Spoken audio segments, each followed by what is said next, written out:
You're listening to episode 332 of the Major Issues Podcast, and on this episode, we cover the first 5 episodes of X-Men 97. The Major Issues Podcast starts right now!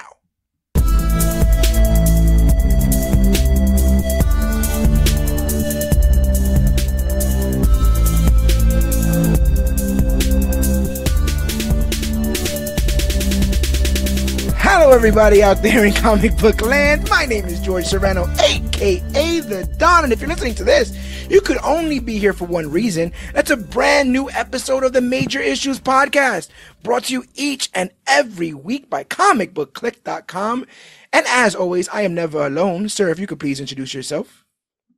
It is I, Alex, aka The Cog, with you live to talk about probably the most live series we've had to really sink our teeth into quite some time.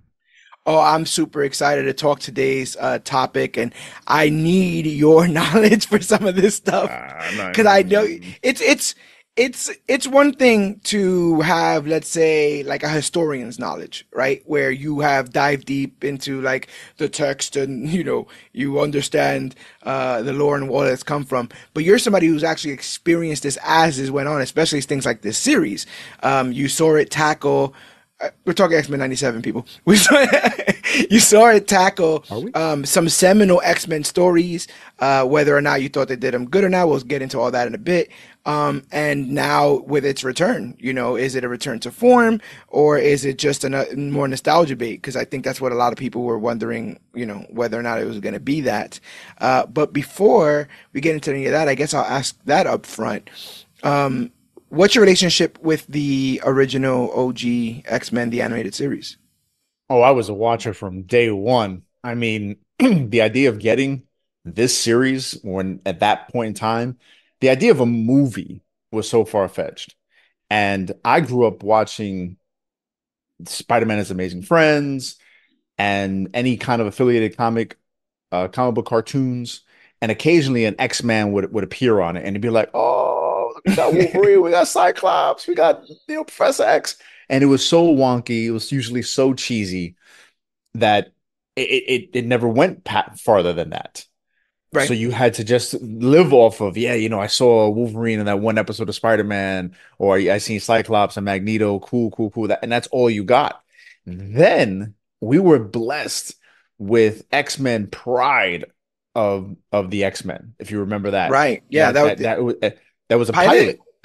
It was just a pilot. And I don't know how. Because you can watch that now. And yeah, it's not perfect, but it was damn good for that time. The animation was great. The voice acting was great. Yeah, some of the characterizations were a little off and everything kind of happened really fast, but it was a pilot. You want to try to hook people in 30 minutes or so. So they had to just kind of throw everything at the screen at one time. And I remember watching that thing over and over and over again. But that show ended up being the foundation for this original X-Men show. Right. So I love that show. I watched it week to week. I remember when they put it on prime time at one point. Right. I remember when they did the Phoenix Saga, when they did the Dark Phoenix Saga. The show was just great. I mean, I watched it from beginning all the way into the end, which a lot of people go, oh man, that last season was so bad. The animation was so bad. I didn't care. This is what you had. So it's either you watch this or you have nothing. You have the comics, which was more than enough. But if what else are you gonna watch? What else are you gonna watch? Because I'm sorry, Spider-Man fans, but that 90s Spider-Man show. Watch your mouth. You watch just because you had a light-skinned Blade. Don't mean you gotta get all of. Just because Morbius didn't bite anybody, he used to suck plasma. I got to suck your plasma from my finger with my palms. Oh my god! That I think something that people forget oftentimes, and I know this when I was growing up in the 90s, X-Men had Marvel on its back when it came to pop culture, especially in the 90s. X-Men and Spider-Man, they kind of, ruled the day for the entire brand, to the point that I was so young at the time that I didn't know anything about the Avengers. Those were in my A-list super team. It was these guys. I could name these guys off the back of my hand. If you asked me to name 10 Avengers in 1997, I'd be like, Uma Thurman. I think she was in the Avengers. Oh man, that's whoo. Deep cut. Talking about a whole different movie, ladies and gentlemen. Right. No, you're absolutely right. Think about that. It's so crazy to see where the Avengers are right now, and know that at one point they couldn't be sold. Right. When Marvel was going bankrupt, the idea that everybody, we'll snatch up the X-Men, Sony, we'll snatch up Spider-Man, Fox, we'll take this and this and this. What about Captain America and Iron Man and Thor? You can keep those characters. They suck. No, they'll never be a prestigious money making team. I don't know what's more shocking, the idea that the Avengers eclipsed the X-Men the way that they did, or that Fox had everything they needed to just do like a badass X-Men universe and just completely fumbled the ball on several different occasions. I grew up obviously an X-Men fan. I had watched the shows. I go in and I watch the movies, and I remember thinking like, oh, they're really trying hard to kind of get away from like the comic booky nature of this team. And I just completely unplugged that Last Stand, because I had remembered so deeply how they covered the Dark Phoenix saga in the show. And then just to, refresh myself, I would go on to read the Dark Phoenix, the Phoenix saga. Like, you have to read the Phoenix saga and then the Dark Phoenix saga. Like, you have to read from from her getting the cosmic entity, through her being normal, the little tells that something's not going right, the mind break with Mastermind, and then, the Dark Phoenix erupting and all that kind of stuff. What a slow burn. What a terrific story. And just, it's everything you would think about in a movie. Like, you would think this is everything you would think about as a culmination. This would have been the end game. Like that it should have felt like end game. Like, the one person that I mean, I hate to say the mother of the team, but you get what I'm saying? Like, one of the most nurturing members of the team becoming this ethereal cosmic goddess and just laying waste, kind of, she just wears like a trench coat and gets stabbed at the end. Like, so I'm sitting there. So we have this series that's tackling some of these great stuff. Killer theme song, made by the same guy who did the Power Rangers theme song, which is pretty interesting. I guess he just like those guitar riffs. He's just looking on them guitar riffs. Yeah. And like, those are things that stick out in my mind. The video games. When I think of the X-Men, this is the visuals, like the suits and the team in general. Were you at all hesitant when they were talking about bringing this up? Or was this an instant like, oh yeah, I gotta tune into that? It was double-edged, because one, unfortunately, on a whole, Marvel's track record of late has not been that great. The turmoil that was coming up quickly with this production, how many things they were changing. The fact that, unfortunately, some voice actors couldn't come back because, unfortunately, some of them passed away. Yeah. And then the idea of like, where are they going to go with some of these stories now? Are they going to really sink their teeth into them? Or are they going to cartoon it up like they really did in that last season? Right. What's going to happen? How much respect are they going to pay to the actual entirety of the show? Even though they were calling it X-Men 97, is it going to be like a true continuation of that series? Where they're going to try to just wipe away certain things, or just try to make it seem like, yeah, we didn't like that, so we're just going to change it. So I was a little hesitant, but I knew I was going to watch it. But I didn't. I don't think anyone would have predicted this quality, this addictiveness that came with this show. Like, people watching this week to week. The reviews are, what, I think they're back to like 100%. It went down and then went back up somehow. Back up. Yeah.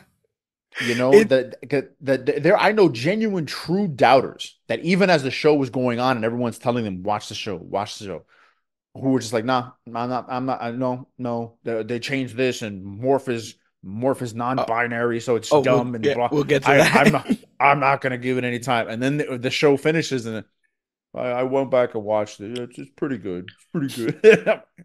I will say that I was initially skeptic, mostly because of everything that's been out lately, right? Like, we brought, I mean, that's a bad example because that was actually good. I was gonna say we brought Top Gun back. We brought Indiana Jones back, and it wasn't necessarily great. I remember the distance between Rush Hour 2 and 3 and that not being too great.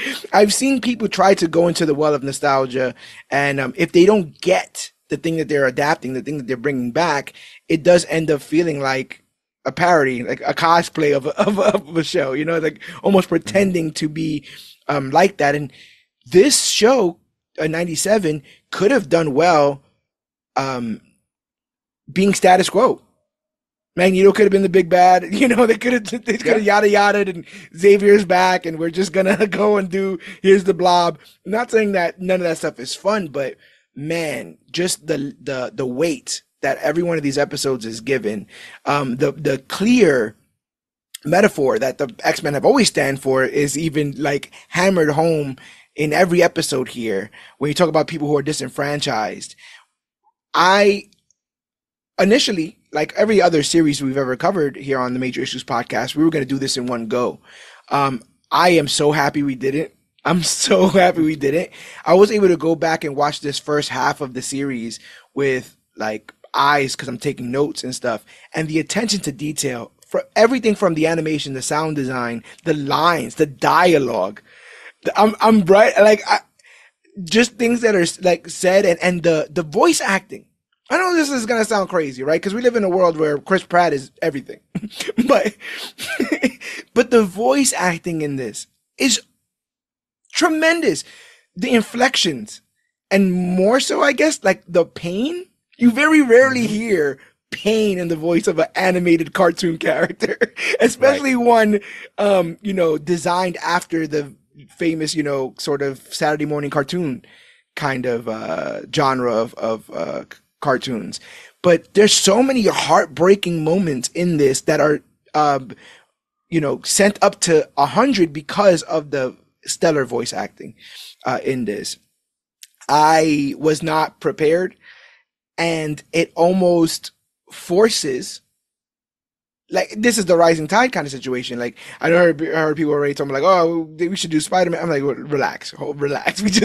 We just got this, and this was well. Not saying I wouldn't welcome it, but I'm just saying, like, I'm not here trying to get greedy. I've seen Marvel get greedy before. I was about to say that. Like, don't pace yourselves. Yes, get greedy before, because they see something that works and they go with it, and I can't blame them for that. That's how business is run. But with this, there was so much attention to detail. I would be afraid to put this on a conveyor belt and now just mass produce it.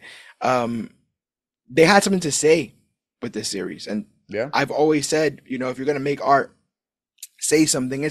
And we live in, I don't think it's controversial to say, very divisive times at the moment. We do? A little bit.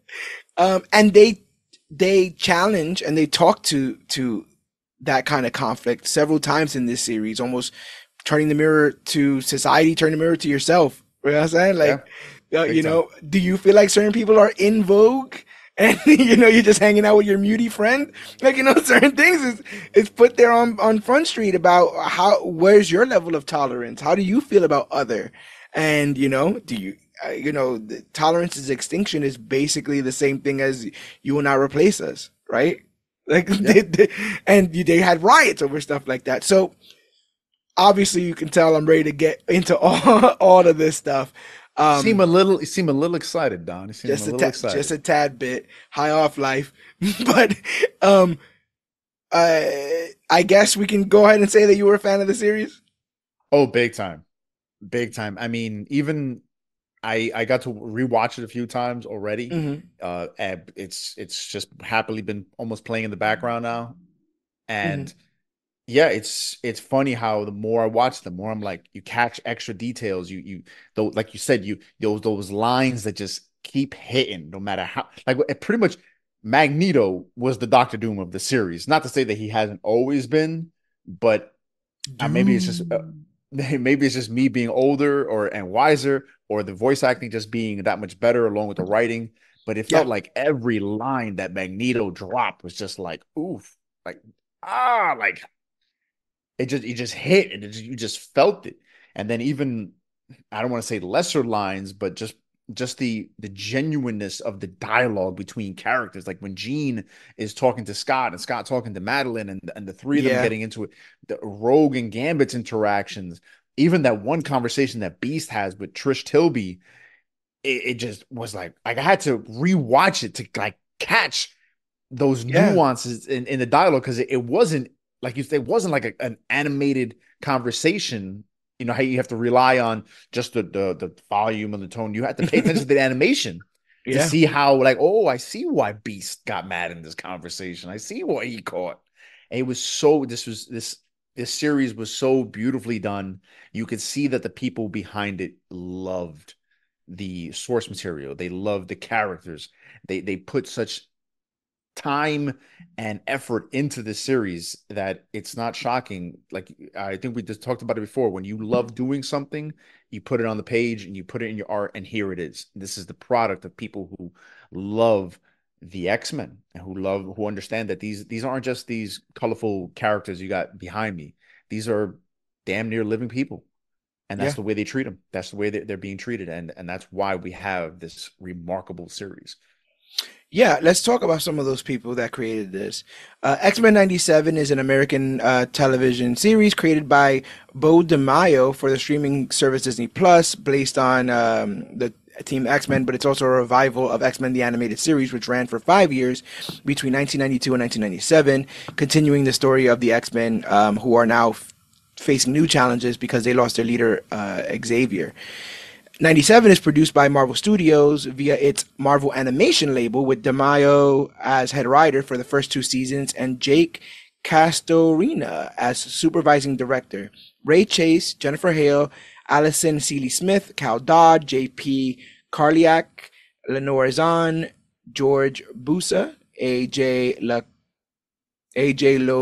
Cascio, Ali Chow, Isaac Robinson Smith, Matthew Watterson, Ross Marquand, and Adrian Hugh star as the members of the X-Men. You were just talking about, Seeley Smith, Dodd, Zahn, Busa, and Hugh reprised their roles from the original series, as well as Christopher Britton. The original series stars Catherine Disher, Chris Potter, Allison Court, Lawrence Bain, and Robin Rubin return to voice new characters. So this all went well, but the strangest thing about this is that DeMaio was fired as head writer in March of 2024 after completing work on the first 2 seasons. That's not great. No, and that was one of the things that made me worry. Like, whoa, like if when the show is about to come out, you fire the writer. Yeah.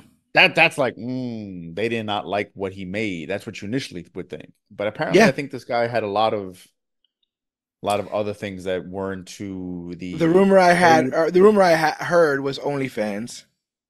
Yeah. So yeah, that's what I heard, and whether or not that's true, whether or not it would have to be something ridiculous like that, because come on, man, like this is quality control at its finest. He knows what he wants. One of the things I'll say about this series, like, although it's a cartoon, there's no wasted moments in this.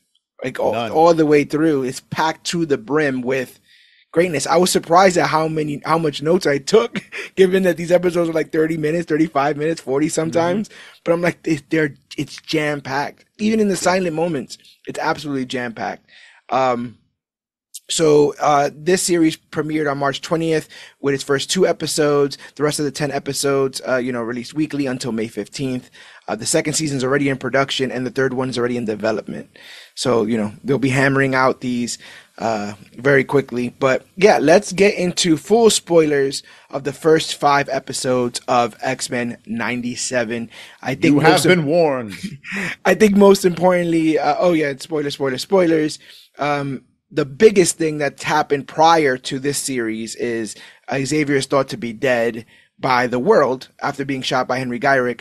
But we know, because the X-Men sent him to space, because Leandra, his space boo, is supposed to have some like tech or whatever that's supposed to help him out. We're only doing the first 5 episodes today because it's going to be a bit of a deep dive, but I cannot wait. So let's get into the first one, To Me, My X-Men. So Our series starts off with the trademark, albeit remixed theme and opening video. This show marks both the first Marvel Studios project with the Marvel Animation banner and Marvel Studios' first X-Men project. What do you think about that sort of new opener, that Marvel Animation? Was it? I thought they didn't use this banner for What If Season 2? No. Okay. Oh, wow. Okay. Mm-mm. No, I mean, I loved the beat they put over it and how that beat would like go perfectly into the X-Men theme song. Yeah. To the point where like I don't skip anything with this show. Anything. Right. Yeah. I don't skip that because Disney Plus gives you the option to skip that, but still see the intro. Yeah. Yeah, I don't skip any of that. I'm like, I want to hear it all. Previously on X-Men. Exactly. I want to hear everything. Like to me, and I've seen the memes of like, hey man, if you skip the intro to X-Men, like we can't be friends. Like, what are you doing? And because it just hits every time. So now when I hear that Marvel animation, it like tunes up my ears. The theme song's coming. But even that music in that Marvel animation banner, it's really cool. And it gets, now thinking about it, gets me excited for what else they're going to put underneath it. Because I guess What If Season 3 is going to be underneath it, definitely. Yeah. They're going to continue with the X-Men. And what other animation projects? Supposedly they were going to do Marvel Zombies. It was supposed to be its own thing. Right. Its own thing under there. It just opens up the floodgates. And this is also the MCU's first X-Men project outright. So. Because now they got 3 banners. They got what? They got Marvel Studios, they got Marvel Animation, and they also have Marvel. I agree, but I can't remember what. Oh, Spotlight. Spotlight, yes, which I believe they put Echo underneath that. That was like Echo was like the first one I know. Underneath that. I know for sure. No, the first was Werewolf by Night. Werewolf by Night, even better. Yeah, Werewolf by Night was the first one. And I think they said that Daredevil is going to be underneath that. It makes sense. It makes sense for them. So yeah, and the thing is, man, I watched this first episode and it was one of those things where I not physically but mentally my arms were crossed a little bit. I waited a couple weeks before I first saw it because Did you? Yeah, I waited. Want to say 2? Maybe got on episode 3. Yeah, because I didn't want to rush to be disappointed or rush to be, like I didn't know what I was running into. So I was like, and we were dealing with a lot of stuff, here behind the scenes. But once that theme song hit, I was shocked at how fast my mind snapped back to the early 90s of me just sitting, because I'm watching the same visuals. My brain is hearing the same stuff. I'm watching the same visuals. Obviously it cleared up, obviously more high definition and stuff like that. But man, I'm just completely sent back. I have a bowl of cereal in my. I was about to say, yo, did you suddenly eating cereal in your pajamas? Are you just waking up on a Saturday morning? And it was like those. Mom, I want pancakes. it was like those bastards. They did it. I'm back. You got me already. I haven't even started watching already. I'm already in because you've already nailed this part of it. So. After that awesomeness, we're treated to a world without Charles Xavier in it, as the founder of the X-Men was thought to be killed by Henry Gyrick exactly 1 year ago. Since his death, sympathy towards mutants has been rising, and the X-Men have been sanctioned by the UN, causing extremists like the Friends of Humanity to up their anti-mutant arsenal and hateful rhetoric. We see them doing just that when Robert DaCosta, the newest audience surrogate in the X-Men series, is captured and interrogated by this group, even though he is, as DaCosta puts it, one of the good ones. Yeesh. I was like, already, like immediately already walking on that glass, challenging the way you perceive things, challenging the way people perceive themselves. Like this was like, wow, like they just threw you right back into it and just got your mind already going. There was no fluff. There was no, hey guys, we're just the X-Men again, and we're just gonna be like high-fiving. No, man. Just the way this started was showing you this is no joke. This is gonna hit you in so many different ways. Because I've watched the first 5 or 6 episodes now already 4 or 5 times. 4 or 5 times. Yeah. That's interesting. It's really and then like even that, like that whole thing, and he's basically hating on mutants with the mutant haters, and they're still like, well, you're still a mutant. Yeah, they're still like, it doesn't matter. Yeah, it doesn't matter if you hate the only good mutant's a dead mutant. 100% in their eyes. And yeah, it's the Friends of Humanity, man. These guys, they're matching vests or whatever, and begin these Sentinel guns, and you're already like, come on. But I love how are imitating life. The more that humanity is embracing the mutants, the more hardline those who already were right become, because they've just digging their heels, and we've seen that. Right? Yeah, we've seen that with various different disenfranchised groups. So art imitates life, right? Yeah, I absolutely love that. So luckily for Roberto, the real good ones, the X-Men, Cyclops, Storm, Jubilee, and Bishop arrive in time to save him, but not before discovering that the FOH are using Sentinel parts to create anti-mutant weapons. They basically save him, but I just want to talk about, because they knew exactly what they were doing. They gave Cyclops like a G-ass moments. Because this is when he's like actively adjusting his visor, shooting little shots, big shots, shooting shots at the ground so it could push him back so he could dodge other attacks. I've never seen him do that in the animated series. He was just styling. And there's something amazing but chilling, if you follow the character and know where he goes, about Cyclops coming in and being, somebody's like, are you one of the bad guys or one of the good guys? He's like, I'm Cyclops, definitely the good guy. Like, first of all, I totally dig that, because he is the Boy Scout, especially in this moment. But realizing that that's not always the case for that character, kind of broke my heart a little bit there. But let me pull it up. That voice actor for Cyclops is killing it. He's awesome, because he's not the original voice actor. The original voice actor passed away. This guy, I had to like listen so carefully to be like, oh, this isn't the original voice actor, because it initially didn't hit. It was just like, oh, I thought they said that dude died, and then to hear this guy, I'm like, okay, you gotta like, I had to really hear, like, unlike Magneto, the first time I heard Magneto speak, I was like, that's not the original voice actor, but he still killed it too. We'll get to him. But just in general, the way the show started, even in the introduction, because as much as the intro is very much an homage or an exact copy of the original intro, it's still different, and it hits the show off the intro tells you how this show is going to be different. The first two people in the lineup are Cyclops and Jean Grey. Jean was like the second to last in the original intro. So the fact that this intro is saying, look, you got Cyclops and Jean Grey, they're the center of the show. Right. Everybody loves our adamantium wielding mutant. My man took a back seat in this series. But still used effectively. Like, I got no smoke for that. Like that, like I was like, I'm not mad about it. Slice and dice him. We slice and dice him when we need them, but when we don't, have him grumble in the corner while everybody else is doing what exactly. It's to show because what's crazy is Wolverine. A lot of people have complained about this, and guys, we've had plenty of Wolverine in our lives. We've had plenty. I love him. Look, he's right on my chest. I love Wolverine. You got Scott. I got him right here. He's right there. He's right there. So we got plenty of Wolverine, and if you read the comics, Chris Claremont, man, I mean, talk about, hey, you as Bo DeMayo, you the man, but all of this is Chris Claremont. This is Chris. He sat at the altar. He sat at the altar. That's it.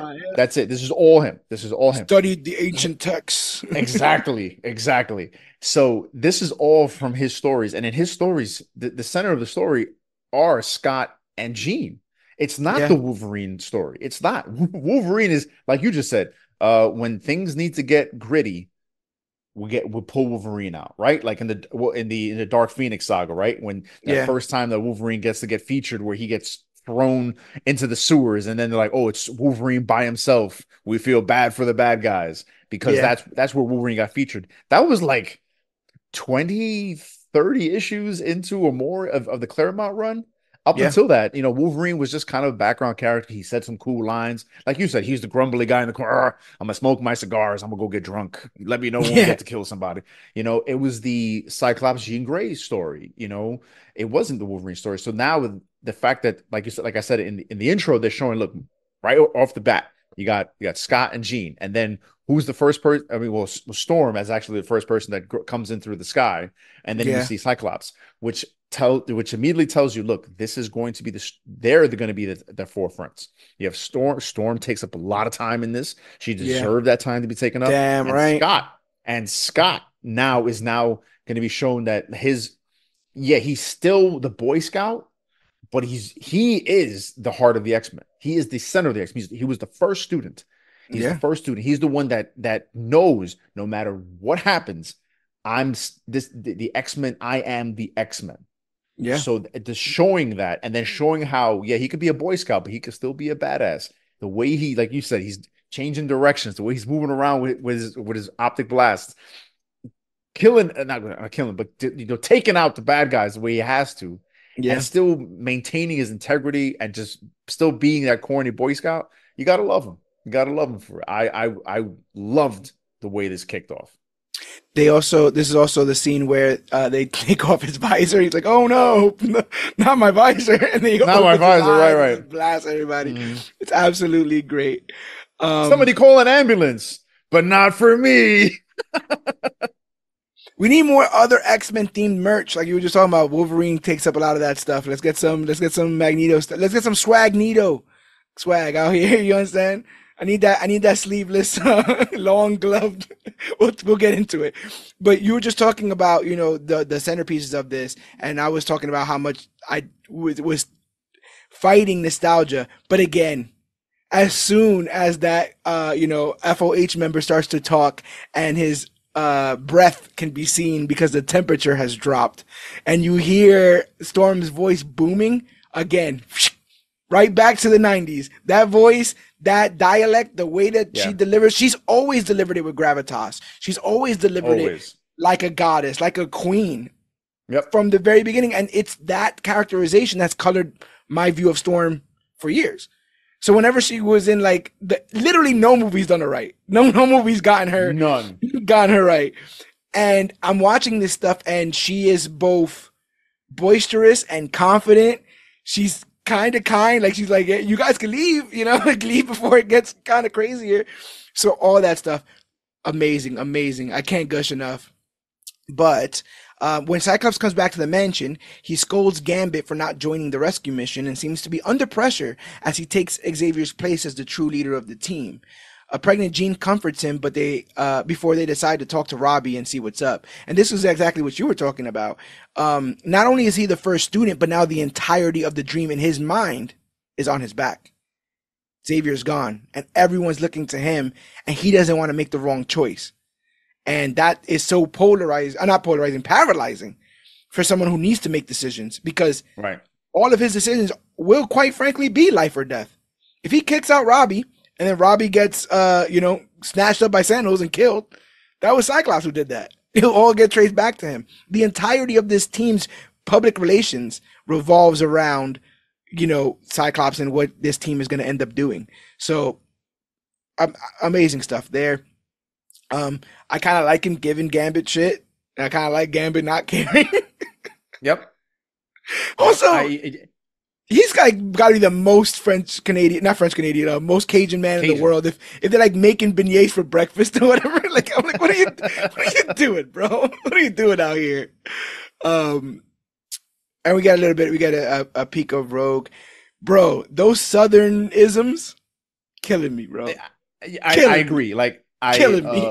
Lenore, and that was another thing. Even though this was the original voice actor, Miss Lenore Zan, I love the fact that she was able to come back, but you could hear the difference in her voice, like her and Cal Dodd, who came back for Wolverine. You can hear the age in their voice. It's so great that they came back. I would not have wanted someone else to come back. I love the fact that they came back, but you can hear the age in their voice. But I in the original show, I felt like Rogue would only say an occasional Southern isms, like here and there, like maybe once an episode. I felt like the first 3 episodes, they were just like, you're just gonna every be line.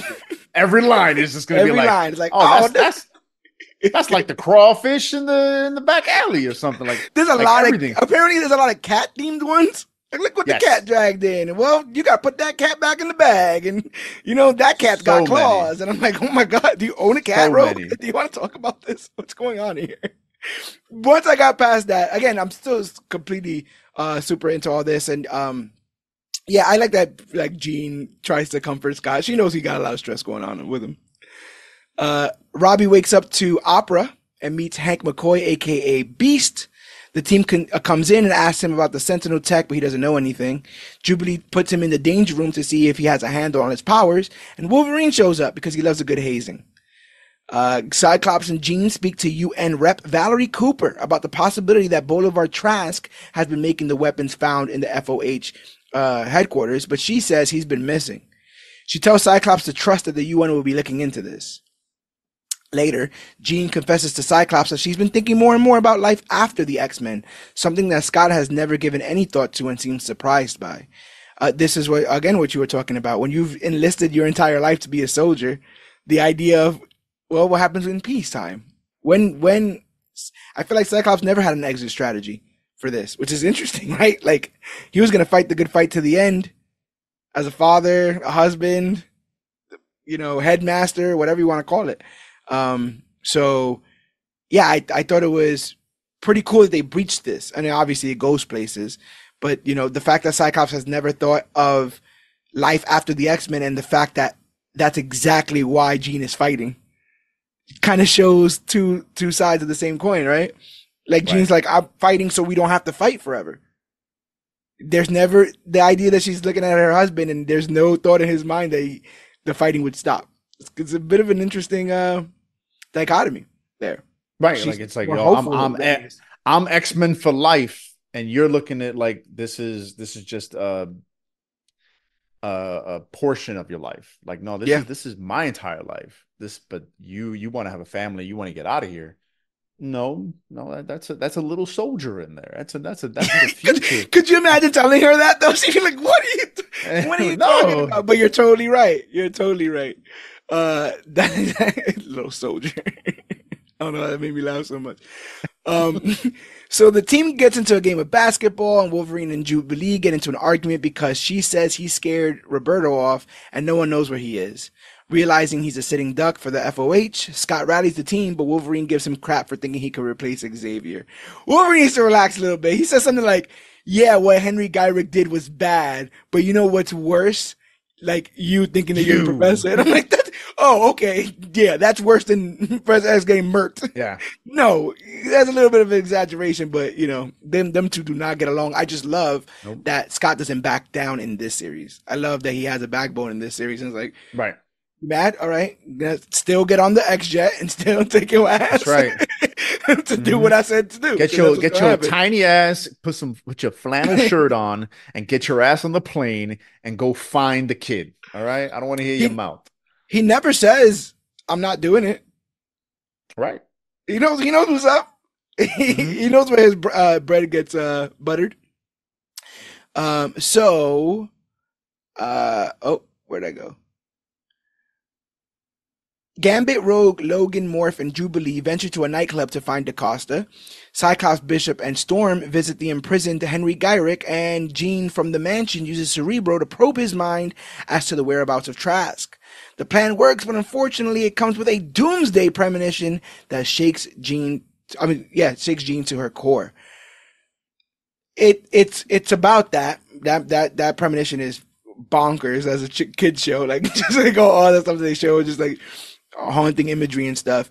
But bro, that Bolivar Trask dialogue, about you guys are in vogue, you guys are a fad, you guys are just people that people like only hang around with to say that they do hang around with mutants, and then when he drops the line that's synonymous now with this first season, tolerance is extinction. This idea that if we seemingly just allow you to be next to us, you threaten our existence.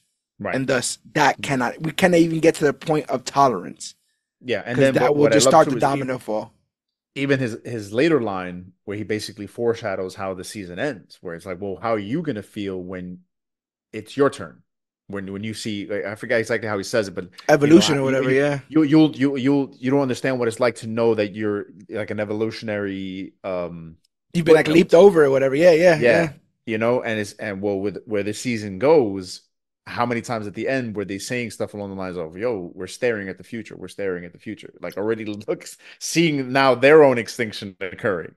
And that's so much in like I'm quite surprised at how much they've pulled from like the recent like House and Powers of X from the Krakoa stuff, right? Because you go into like the Nimrod and all that stuff that goes on in the future there, which I believe is also tied into other previous stories. Nimrod was around way before Krakoa. Oh, with that design, there's no way, there's no way he's brand new. He kind of looks like a pregnancy test or something. Hey, man. I mean, for some men, there's nothing more horrific. Oh, yeah, see? Oh my god. It's the end of my world. World's collapsing. Doom. Uh, so Jean tells the team that Trask is hiding at a junkyard in the Sahara, so the team, minus Gray, Jubilee, and Roberto, take the Blackbird to stop Trask once and for all. En route, the aircraft is suddenly shot out of the sky as a sentinel appears and tries to take our team out. After they land safely thanks to Rogue and badass thinking by Cyclops, Scott rallies the troops by saying the magic words, "To me, my X-Men." Just giving us some time to sit and gush about this landing here. What'd you think? I mean, everything about it was phenomenal. Just the fact that these guys, I love how there was never panic. They're flying there. They're already, everybody's kind of on edge, like, okay, what are we going to encounter? What's going on? When it started happening, I thought it was a danger room simulation. I thought it was them, like, okay, we're going to prepare for the worst. That way we know what to expect when we get there. No, they were already ready. Yeah, they went right to the it. X-Jet just gets ripped into it. Cyclops just kind of like, yo, you grab them. And the whole time is like, yo, who's grabbing Cyclops? Cyclops can't fly. What is going on? And, Morph, it's the cameos are now popping off. Woo, he turns into Archangel. The first time I watched it, I guess I like kind of was like paying attention to my son, or my son was asking me questions about the X-Men, and so I turned my head, and then suddenly I see Archangel, and I'm like, oh, Archangel saving the day. What's going on? What's good? Nah, it's Morph. It's Morph doing his thing. And that happens to me with the Hulk. I was like, what the hell? I was like, oh, okay. And this is, again, from the beginning of this episode, from the intro, to show you that this is the Cyclops show. What I love here is this is the true embodiment of a leader. He waits to know that his team is safe before he starts to take care of himself. That's deep. Yeah. That's deep. He looks around. Okay, Jean's good. Wolverine's good. Rogue's good. Rogue's got Storm's doing her thing. Blah, blah, blah, blah. We're all good. Okay. Good job, team. Yeah. Then this dude unleashes like the super optic blast from the Children of the Atom Marvel's Capcom games. Yeah. And just turns the sand. It's a glass. That's what only could happen from that level of concussion. It also was the show's way of acknowledging the fact that it took a lot of. It's not heat. It's not heat. But I mean, I just what I wanted to be. Yeah. Anyway. No. Totally. And the show's paying homage to anime, right? To see that level of power, that the fact, and then what I love is, because I've seen this episode already numerous times, that whole imagery, looks like an atomic bomb. Totally. What is one of the things the X-Men are called?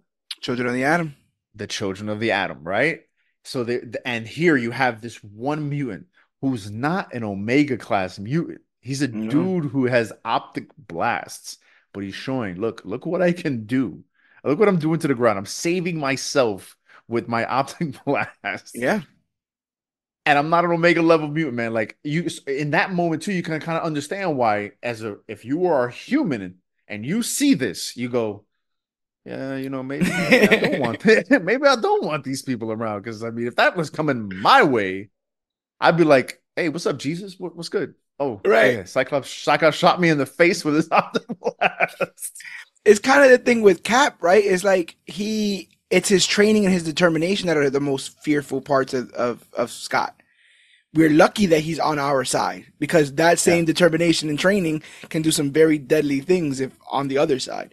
And like I said, all of that stuff, super ruler cool, right? Like, I don't know science for nothing, but I'm like, yeah, that would work. That's badass. That's cool. Totally. And then he lands and says to me, my X-Men, you get the little theme in the background. They all get behind him. Style points. I'm like, these guys are the coolest. Again, I'm brought back to like the series, the games, the cards, right? All the cards. And I just remember being so deep in the fandom for this stuff, and then obviously, you know, ripped up when they just stopped kind of doing it. I never really got into like, I think I saw Evolution, but I didn't think I got into Wolverine and the X-Men.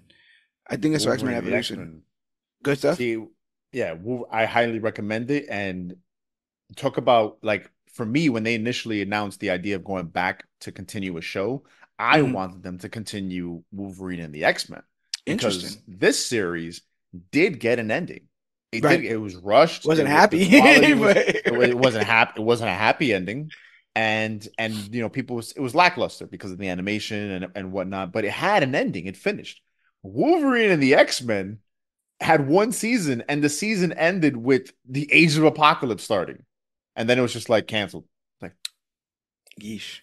No, go back and tell that story. I want Age of Apocalypse. I want to see where that goes. What a cliffhanger. X-Men finish. Right. But I mean, the animation on that show was great. The voice acting was solid. The way it was all built up. I wish they would go back and finish that. But maybe we'll cover that on here one of these days. I definitely would like that. So they do find Trask, who sicks several Sentinels on our heroes. Luckily for them, this is not their first rodeo. So with a bit of help from Storm, they take out the fleet with expert technique, also managing to destroy a master mode computer. This is that moment with Logan and Gambit where they charge up the claws and behead the creature. But again, this felt like a highlight reel for these guys. Like, just Sentinels? Like, that's all y'all bringing? We do this every Tuesday. Yes. And that's something I love, like, to show that they're not looking at the Sentinels like, oh my God, we have to cower and hide behind stuff. No, like, they were ready for this, and this was their putty patrol, right? This was like, totally. We're gonna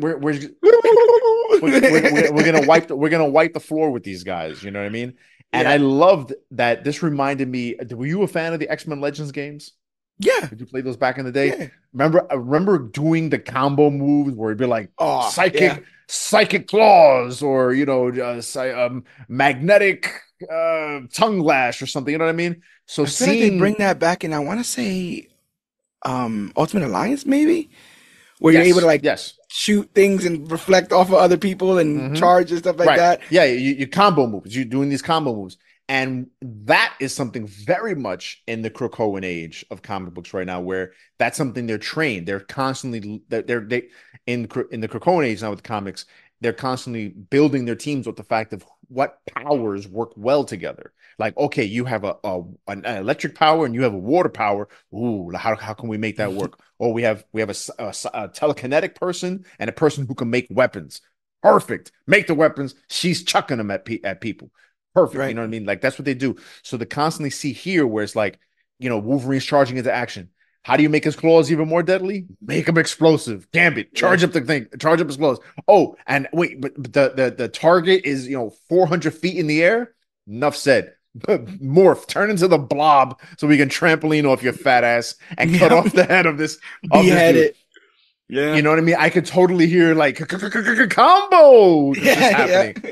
You know, like this was fantastic to watch. It was dynamic. It made sense. It showed that they're not just six people with powers working for a common good. They're literally working together. The synergy is there. They're and they trained it. There was no panic in these scenes. There was okay, the master mode's here. We got to do this. We got to do that.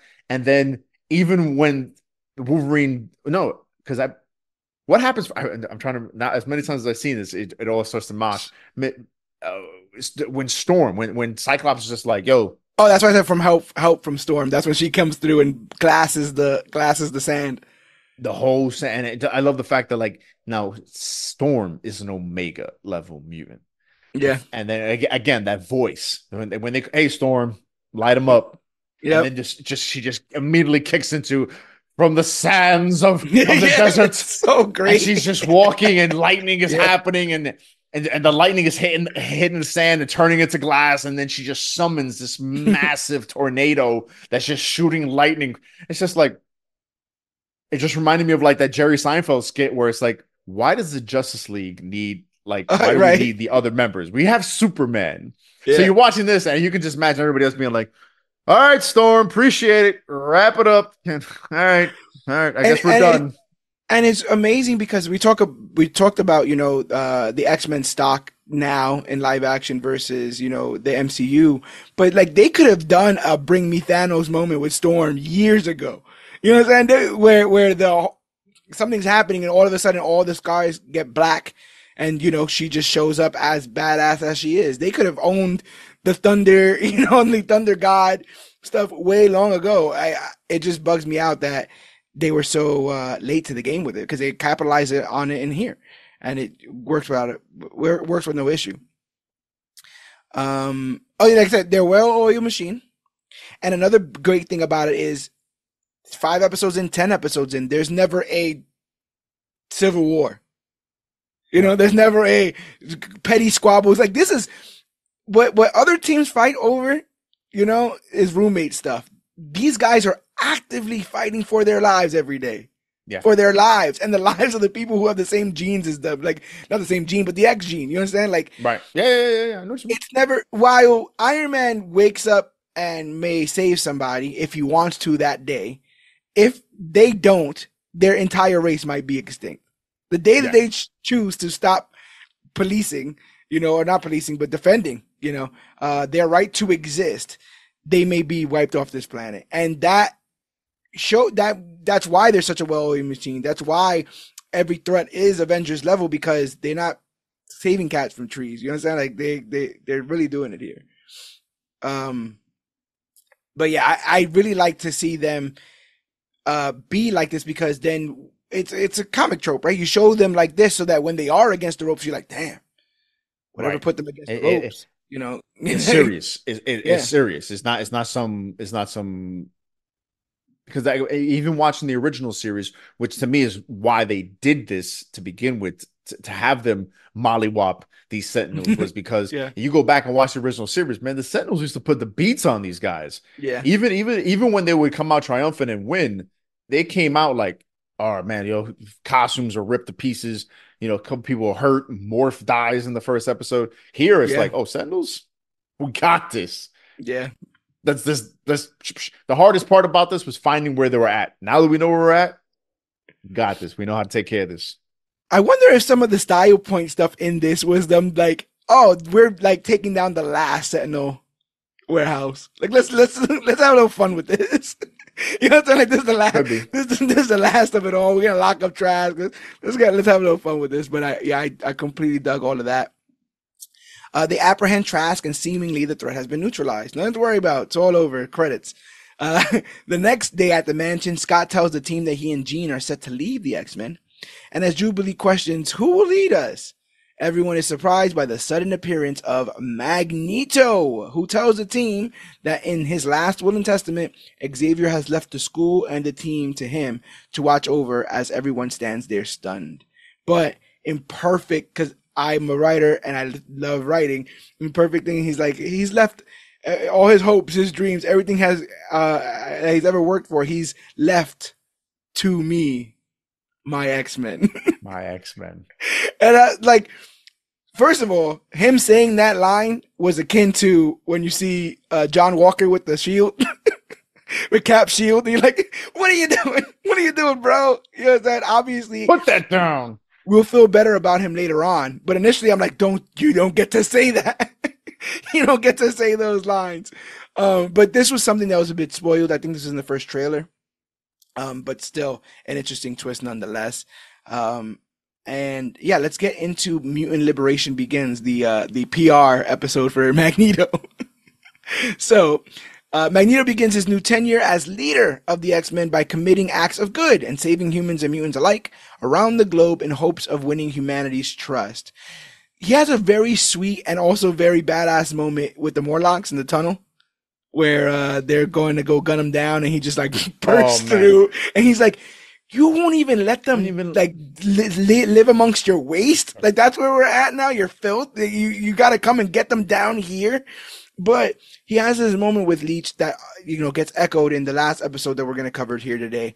But more importantly than that, I found a direct tie, and I think it's in X-Men 1, where he does kneel down to a kid and is like, you ain't got nothing to be afraid of anymore. Like, Krakoa is safe, and you don't got... Yep. And, like, just to see that parallel there, knowing he was a frightened child, like, legitimately persecuted for being different, first for being Jewish, and then for being a mutant, the idea that he has any part of him that's still tender, that can talk to a child, is something I guess I'd never thought about, and seeing it is just, it warms and breaks my heart because he still has that capacity. Well, I think it's a combination of one, the fact that Xavier would leave this to him, like, woo, which we'll get into in a little bit when he makes the speech that he makes. Yeah. Where it's like, okay, this is not really what I want to do. I'm doing this because somebody else must believe in my ability to do this. Mm-hmm. And two, as much as he's talking, when he gets on his knees to that frightened child, a big part of him is saying it to himself. This is someone who is heavily traumatized as a kid, this trauma has defined his entire life, his entire existence. So now, as much as he's saying it to this kid, like, I will keep you safe, he's telling himself, like, okay, I can let go. I'm not this frightened kid anymore. This world will accept us. Somebody believes in me. I have a team now that hopefully will believe in me. I will prove to them that I can be trustworthy, and I will fall in line. I'm not just this hate monger that you dealt with for a few years. I'm someone I'm trying to change over. And as much as he's saying to that kid, look, I'm going to keep you safe, like he's telling himself and his kid in his head, right? Because we all have those traumas. You got to tell yourself, look, I'm not going to let that define me. I'm not going to let that be the reason to be a jerk or an asshole. I'm going to be a better person because it's the right thing to do. It's the right way to be. Right? Yeah. What's going to happen? He's already been warring with humanity for how long, and where has it gotten him? Yeah. So now he has a chance to do something different. So he has to embrace it, and to truly embrace it, he's out there saving Ferris wheels, saving kids, going all over the planet and saving all these people. He's got to embrace it. I feel like what another interesting part about all this is that, like you said, he was given all this by Xavier, but he takes it almost as a dare. That's almost how he expressed it later on, like a challenge. Like he's been challenged by Xavier to because Xavier sees this in him. Will he make Xavier a liar? Right? Like, will he make his best friend a liar by not being able to soar to the expectations that Xavier has? Because he wouldn't have given him this whole team if he didn't think he had it in him to be able to lead them. Right. So anything against that vision is against Charles Xavier, his fallen friend, and it would disgrace that. So there's constant times leading all the way up to him, becoming Chancellor of Genosha, where he has to pause and say, what would Xavier do? And then come to where, what he's thinking about when it comes to all this. So the new, Magneto reveals, Cyclops doesn't buy any of this for a second. He's very pissed off because he thinks the team should have been left to him. And he actually says, like, why didn't he leave the team to me? Even though Magnus is way less murdery now, and is more disappointed that Xavier didn't leave it to him. Like I said, Magneto reveals that he's been sending the mutants he has saved to the mutant island sanctuary of Genosha, a place where mutants are susceptible to the cruelties of humanity. This is just a trivia note. The new costume of Magneto, the dark purple, giant M, all that kind of stuff, is taken from Uncanny X-Men issue number 200, published in December of 1985. In this issue, Magneto is arrested and taken to the United Nations Court to be judged by his crimes, which also happens here. I love that costume.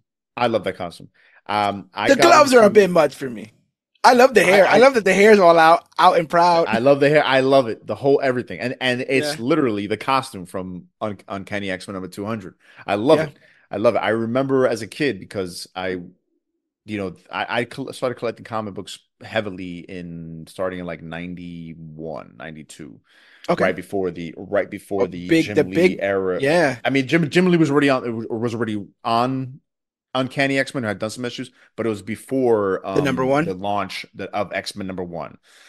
And so I had only seen these images in like old magazines or books that would chronicle the X-Men and stuff like that. And I remember when I saw that costume, I loved it. And this was before, of course, the internet and anybody really having soundboards for this stuff. But apparently that costume was hated. Like, people hated this costume. People laughed at this costume, but I remember loving it, being like, oh, that's so cool looking. It's so loud and just in your face. The M is a bit much. The M is a bit much. He didn't have to monogram it. He didn't have to.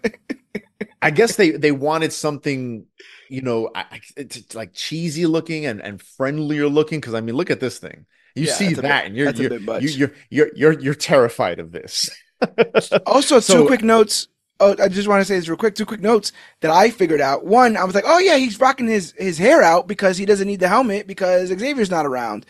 Apparently, that's a X-Men, the first movie in 2000s thing. That was not a comic thing, nor a series thing. That was just for style points, again, like I was saying, and possibly so he doesn't get sniped, even though he could stop a bullet. Yeah, so that's one. And the other thing is, in doing the research for all that, I realized that also he did not start off as a Jewish refugee. He was just a mustache twirling villain until Chris Claremont put the backstory of him. Sort of like, for like 200 issues, he's just terrorizing these people. And then you find out he was a Holocaust survivor. And it just brings all the weight, crashing down on just everything. What an addition to the lore, and then you had this outfit. But yeah, you were saying. Hey, I love it. I stand by that. I'm at it. So seeing him in this costume, one, to show the world, look, I'm not this guy. I'm not the villain. This costume. I'm not wearing a helmet at all. He's not wearing a helmet. It's almost like to show, right? What is J. Jonah? He's human. What does J. Jonah Jameson say? Why does he have to wear a mask? You don't have to. Who's he hiding from? Who's he hiding from? He's out there. Look, this is me. I'm Eric Lensher. You can see my face. I'm around here saving people. I'm wearing a friendly color and a big M. I'm here to be a good guy, and I'm totally here for it. I was so excited, and I really wanted it to last longer. Yeah, we're actually live on YouTube right now. Spider Sonic J said, yeah, they got it from Juggernaut's helmet.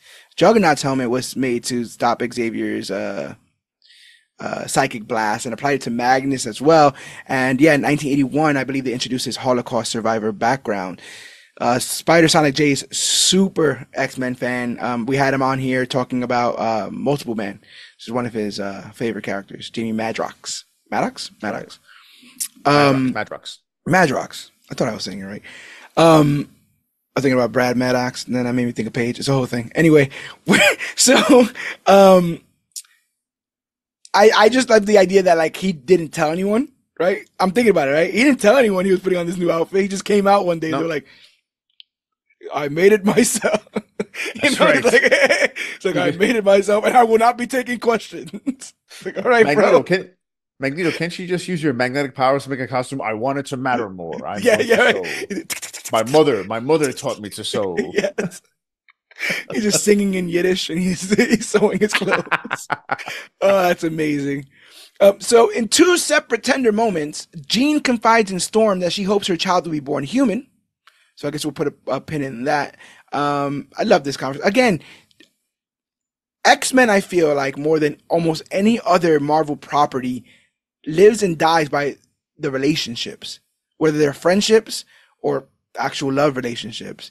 You can name double-digit, either, again, romantic or bestie relationships in just the X-Men team as it stands. Yeah. When you think of the episodes that really rock you, it's episodes that test or put those relationships in danger. And it's almost elementary. Like, of course, right? Like that's why you care about these characters. But why doesn't everyone create these interwoven sort of relationships in other media? You would think you would think that it would be this easy, but even in this moment, and obviously they shared multiple moments in the original animated series, but they made it a point in this to make them basically sisters and try to empathize with each other and try to see each other's point. And this idea that like I want my child to grow up human is such a it has to be a painful truth for her to admit. But the fact that she can trust Storm, like they're not just soldiers. Or I mean, I say that as a former soldier, we used to confide in each other all the time. But what I mean is, they're not just co-workers, is what I'll say. Right. They're not just clocking in and clocking out. These are people living with each other, and they're living with each other's fears and insecurities as well. Ironically, tragically, you know, this conversation about what life would be like without powers is something Storm is going to realize in this very episode. So she's consoling. She foreshadows it. She even says it herself. Yeah. She's like, "Oh, I have often wondered what it would be like to be human." You're about to find out. It's a monkey's paw, bro. Monkey's paw. Better be careful with stuff like that. So that's the first tender moment. In another, Rogue encourages Magneto to win over everyone's trust instead of demanding it. To our shock, the two hint at a previous secret and seemingly romantic relationship between the two, with Magnus asking what the others would think if they knew. This is when she says something like, "That cat's got to stay in the bag," or whatever. Like, okay. As a comic reader, was this ringing bells? This whole Rogue Magneto thing? Yeah. Well, yes, because it is something. At one point in the comics, Rogue, I believe it was, she loses her powers, and Magneto like takes care of her and realizes, oh wow, we can touch and what's going on. Right. That was more like back issues for me. The first time I seen them have an actual relationship was in the Age of Apocalypse, which was where what if Charles Xavier had died in the past and how it would have changed the future. Rogue and Magneto are married, in love, and have a kid, and the name of Charles. And then fast forward when you get to a character by the name of Joseph, who is this whole. Do you know anything about Joseph? No. You know who Joseph is? No. Ooh, you want to know about X-Men? He's just Joseph? His name is Joseph, and he's basically at first what everybody thought was, because he was after Magneto gets his mind wiped, he's Magneto coming out of the coma as a new person. Seemingly. It's a whole convoluted thing. But he finds a way to be able to touch Rogue by creating a device. And that kind of leads to a little romance there. But this was not shocking to see, because it's something that has been explored in the comics, and even in I think it was re-explored even later on if you had ever read X-Men Legacy. Yeah, when she was at the leadership position in that story. So no, I was not shocking to see, but like it was not shocking to see, but at the same time, still like, wow, like this story is really going. This cartoon is really going to be pushing boundaries. Now we have. It's bad enough that we still have the taste of the Wolverine, Jean, and Cyclops love triangle.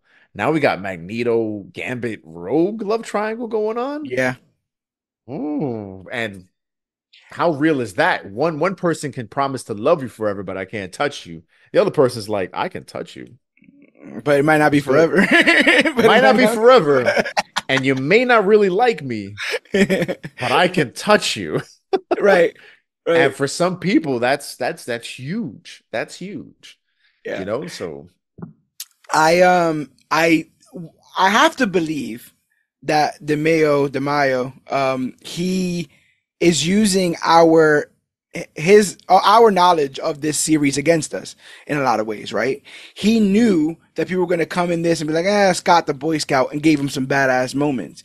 He knows how the fandom feels about Rogue and Gambit. He knows how the show ended with them, like, you know, him confessing her love. I think they even kiss. I can't remember how exactly it's done, but you know, there's like a shared moment between the two. So this is meant to give us the ick.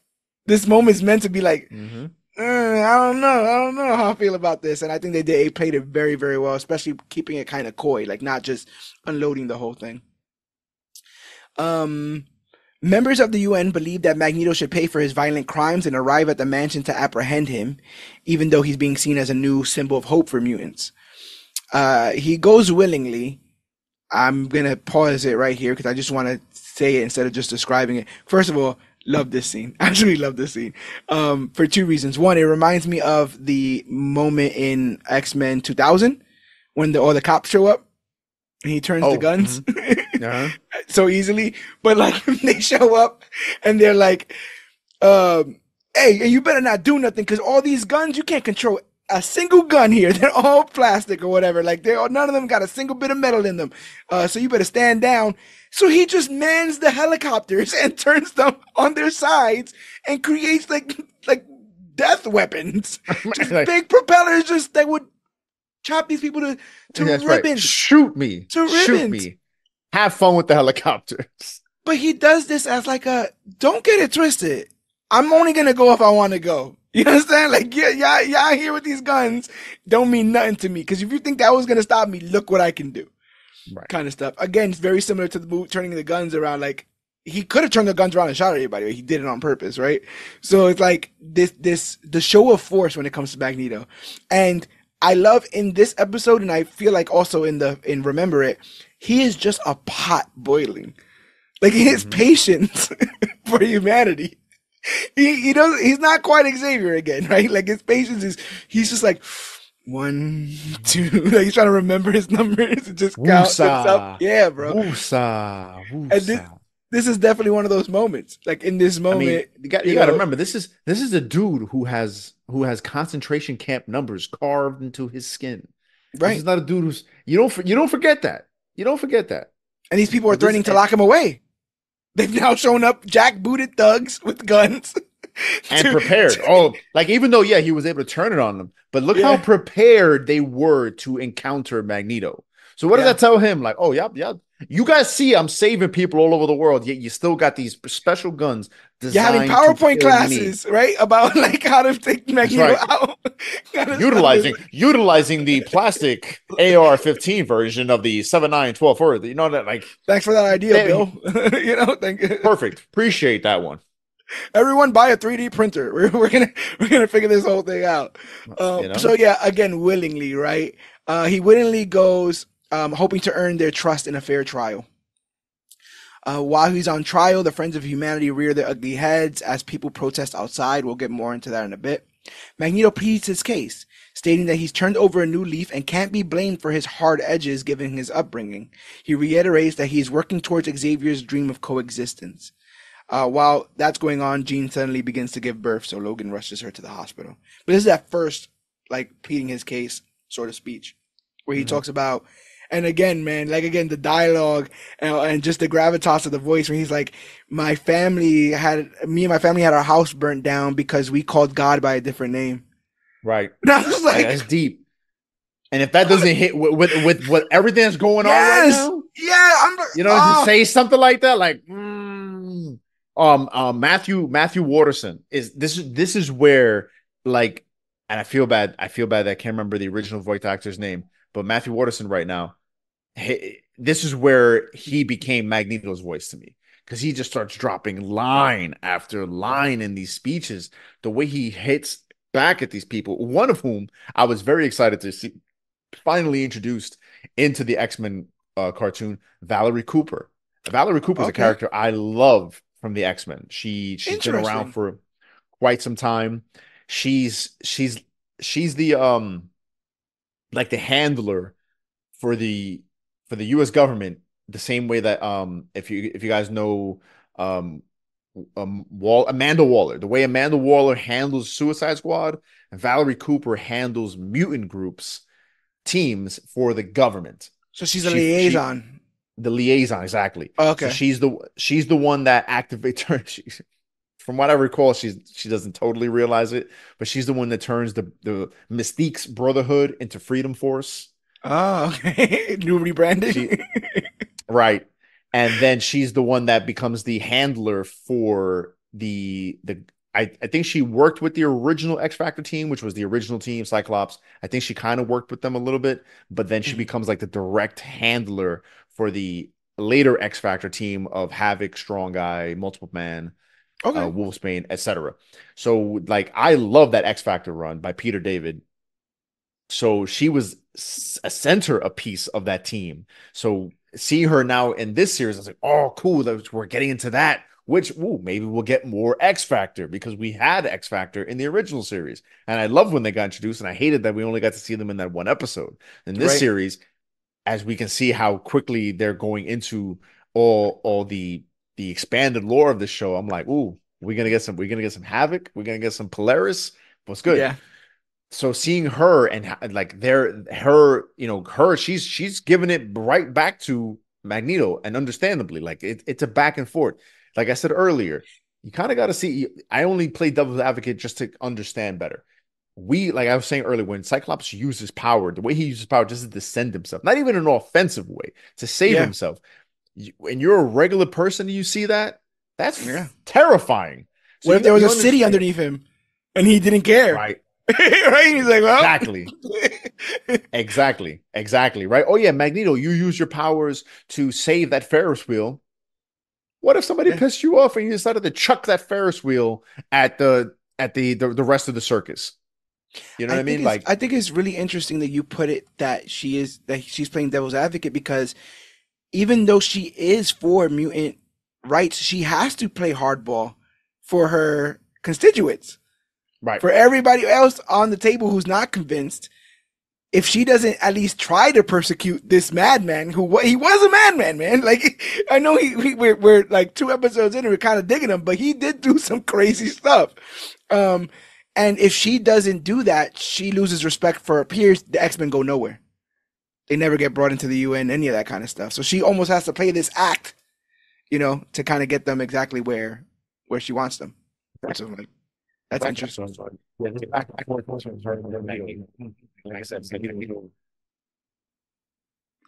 Yeah, I think I thought that. Hey, thanks, John, thanking us for a good stream. Thanks, broski. So yeah, I'd never seen this character before, but I thought she was an interesting, almost conscience. She's the person speaking about how humans are viewing all the actions of the X-Men, and you seem to know that she's gonna lead to some stuff. So I'm interested in seeing where that character goes in general. But the FOH burst in with their weaponry and cause a riot. Rogue takes Cyclops to Jean to be there for the birth, and Storm takes charge of the situation at the courthouse. At the hospital, the doctor refuses to work on Jean because she's a mutant. I'm like, scumbag. And again, they know that that's gonna tick us off. Like, they know they set that up, but like, there were hospitals that wouldn't treat minorities. There were hospitals that wouldn't treat gay people or trans people. There's still hospitals that won't treat trans people. You understand?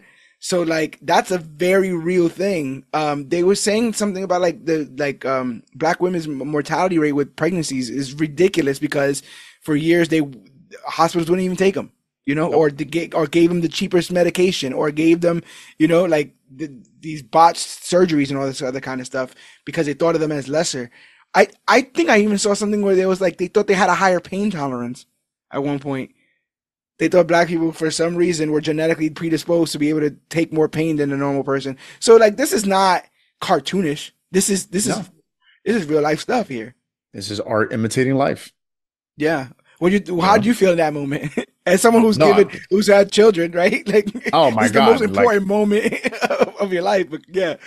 Oh yeah, like in that moment, and I love the fact that this is where, even though we have Boy Scout Cyclops, he turns to Rogue. He's like, "Yo, just we ain't got time for this. We ain't got time for this, man. Just touch him and learn everything."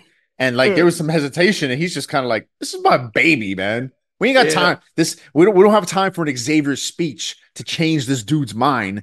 The baby's coming. The baby's already on its way. We're past. Yeah. We'll deal with the ramifications of this later. Just suck this dude's brain dry, please." And just a quick fast, I want to go back to real quick. I love when Wolverine is called upon to drive Jean to the hospital, and he immediately jumps into action. Right? He jumps into action. Is it apocalypse?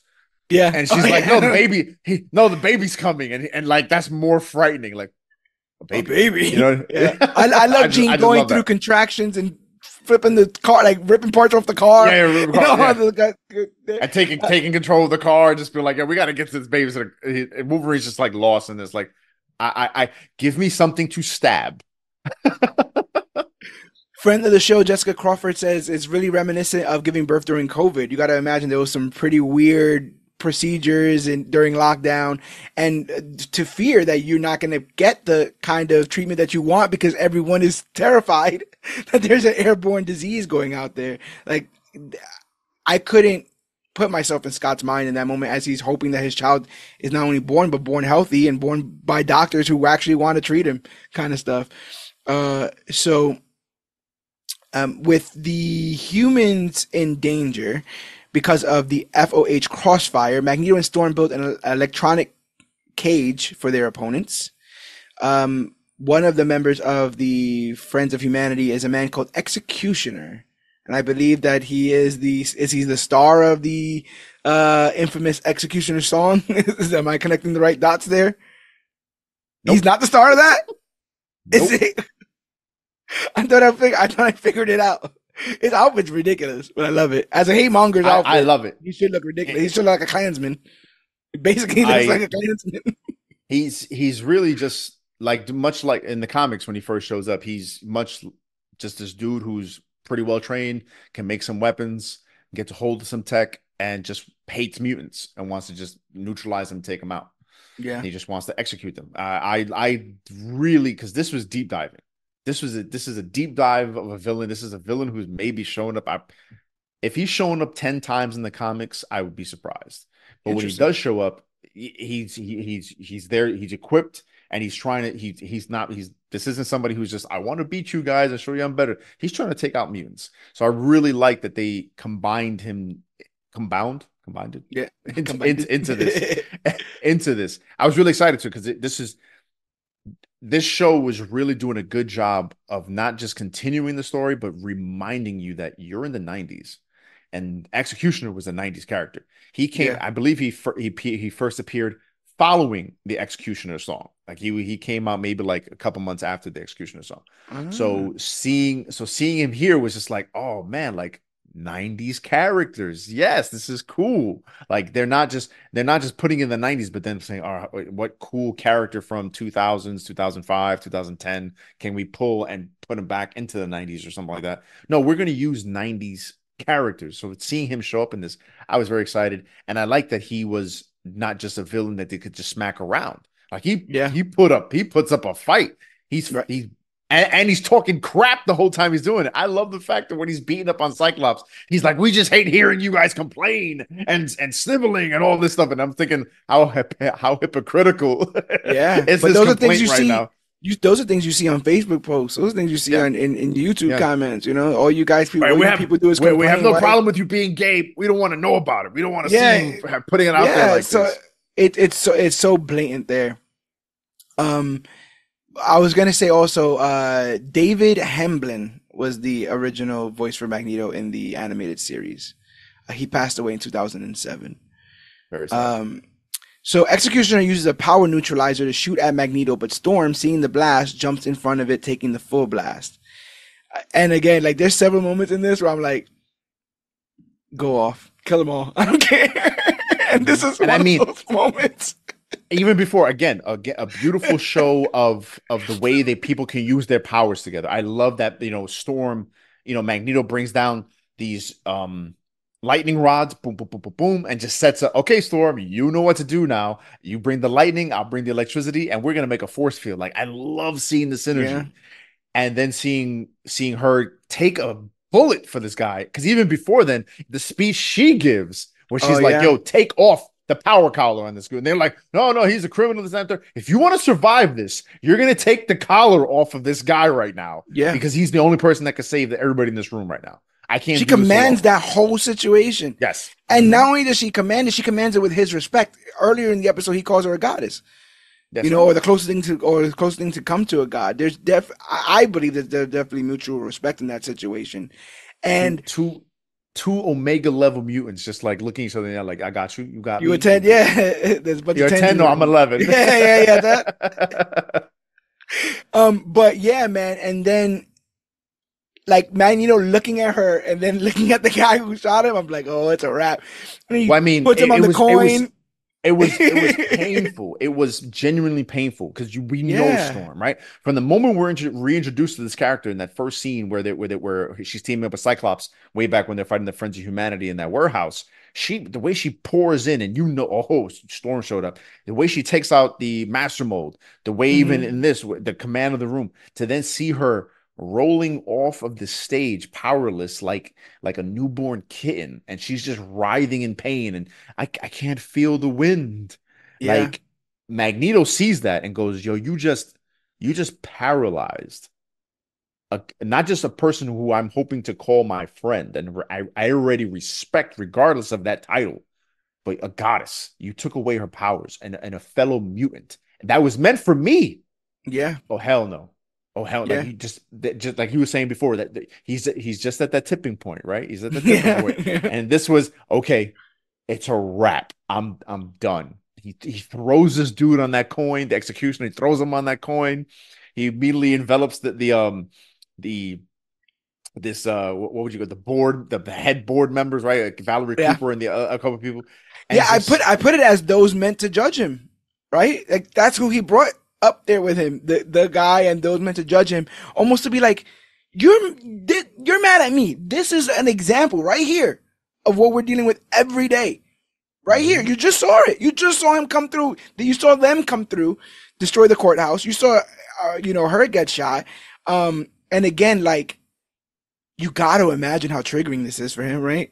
Again, more jackbooted, masked men persecuting with weapons, a place he thought he was safe at, and then seeing someone he cares about, or even in the most tangential fashion in terms of respect, someone he respects getting gunned down, in that instance. And again, like you said, and that was meant for me?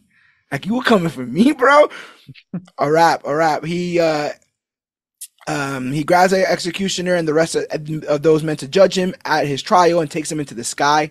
He explains that it's taking every bit of energy he can not to inflict the same pain and hatred that humanity has brought upon his people to them, but he was challenged by Xavier to be a better man, and he will be.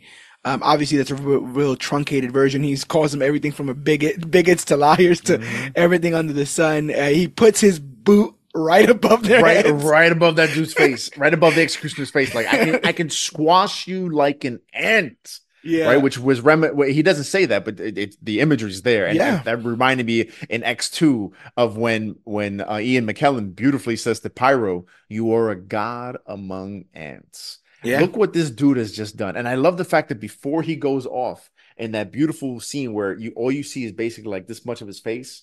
Yeah. You see a tear run down his face. You see a tear run down his face. This dude just wants to kill these people so much. That's all he wants to do. So much. He's like, I just want to flatten you, but I'm going to restrain myself. Why? Because of a dare. Because of a dare, a challenge. That I will not just destroy this planet, because he shows them the planet. He goes, look, my friend told me, look, we share this planet. Let's share it. There's look at it. There's plenty of space for. Yeah, he says something like, "You don't need to love us. You just need to acknowledge that the world is a place to be shared." But again, because I love wordplay, because he has them all up in the air and stuff like that. He's like, "I'm trying my best to be a good guy. Don't let me let you down." And that has a double meaning like that. I will let your ass down. Because if I let Charles down, it's basically akin to letting you guys down right now. Like, you know what I'm saying? And I could be that guy, the guy you think I am. All of it, the restraint, all of it. And again, Storm wakes up, like you were saying, she's heartbroken. She realizes she can no longer control the weather and the elements, the voice acting. Again, a woman's voice who is so boisterous and confident and powerful, motherly. One could even say like Mother Nature herself. They do that twice, right? The I can't feel it. And it hits both times. It just hits both times. And I'm like, God. And again, I'm like, this is episode 2. Like I said, I'm like, I'm like, what are we getting into? So back with the Summers clan, Jean and Scott named their son Nathan Charles Summers, and later Magneto is not only pardoned by the UN for considering, not only pardoned, but the UN is considering entering Genosha into the United Nations.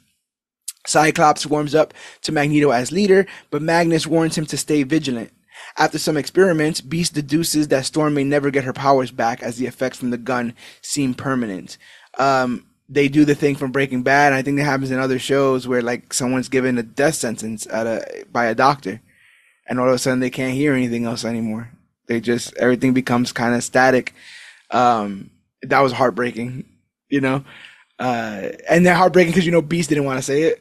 Like he's like, well, because of the experiments, and I'm thinking, and there's like whatever.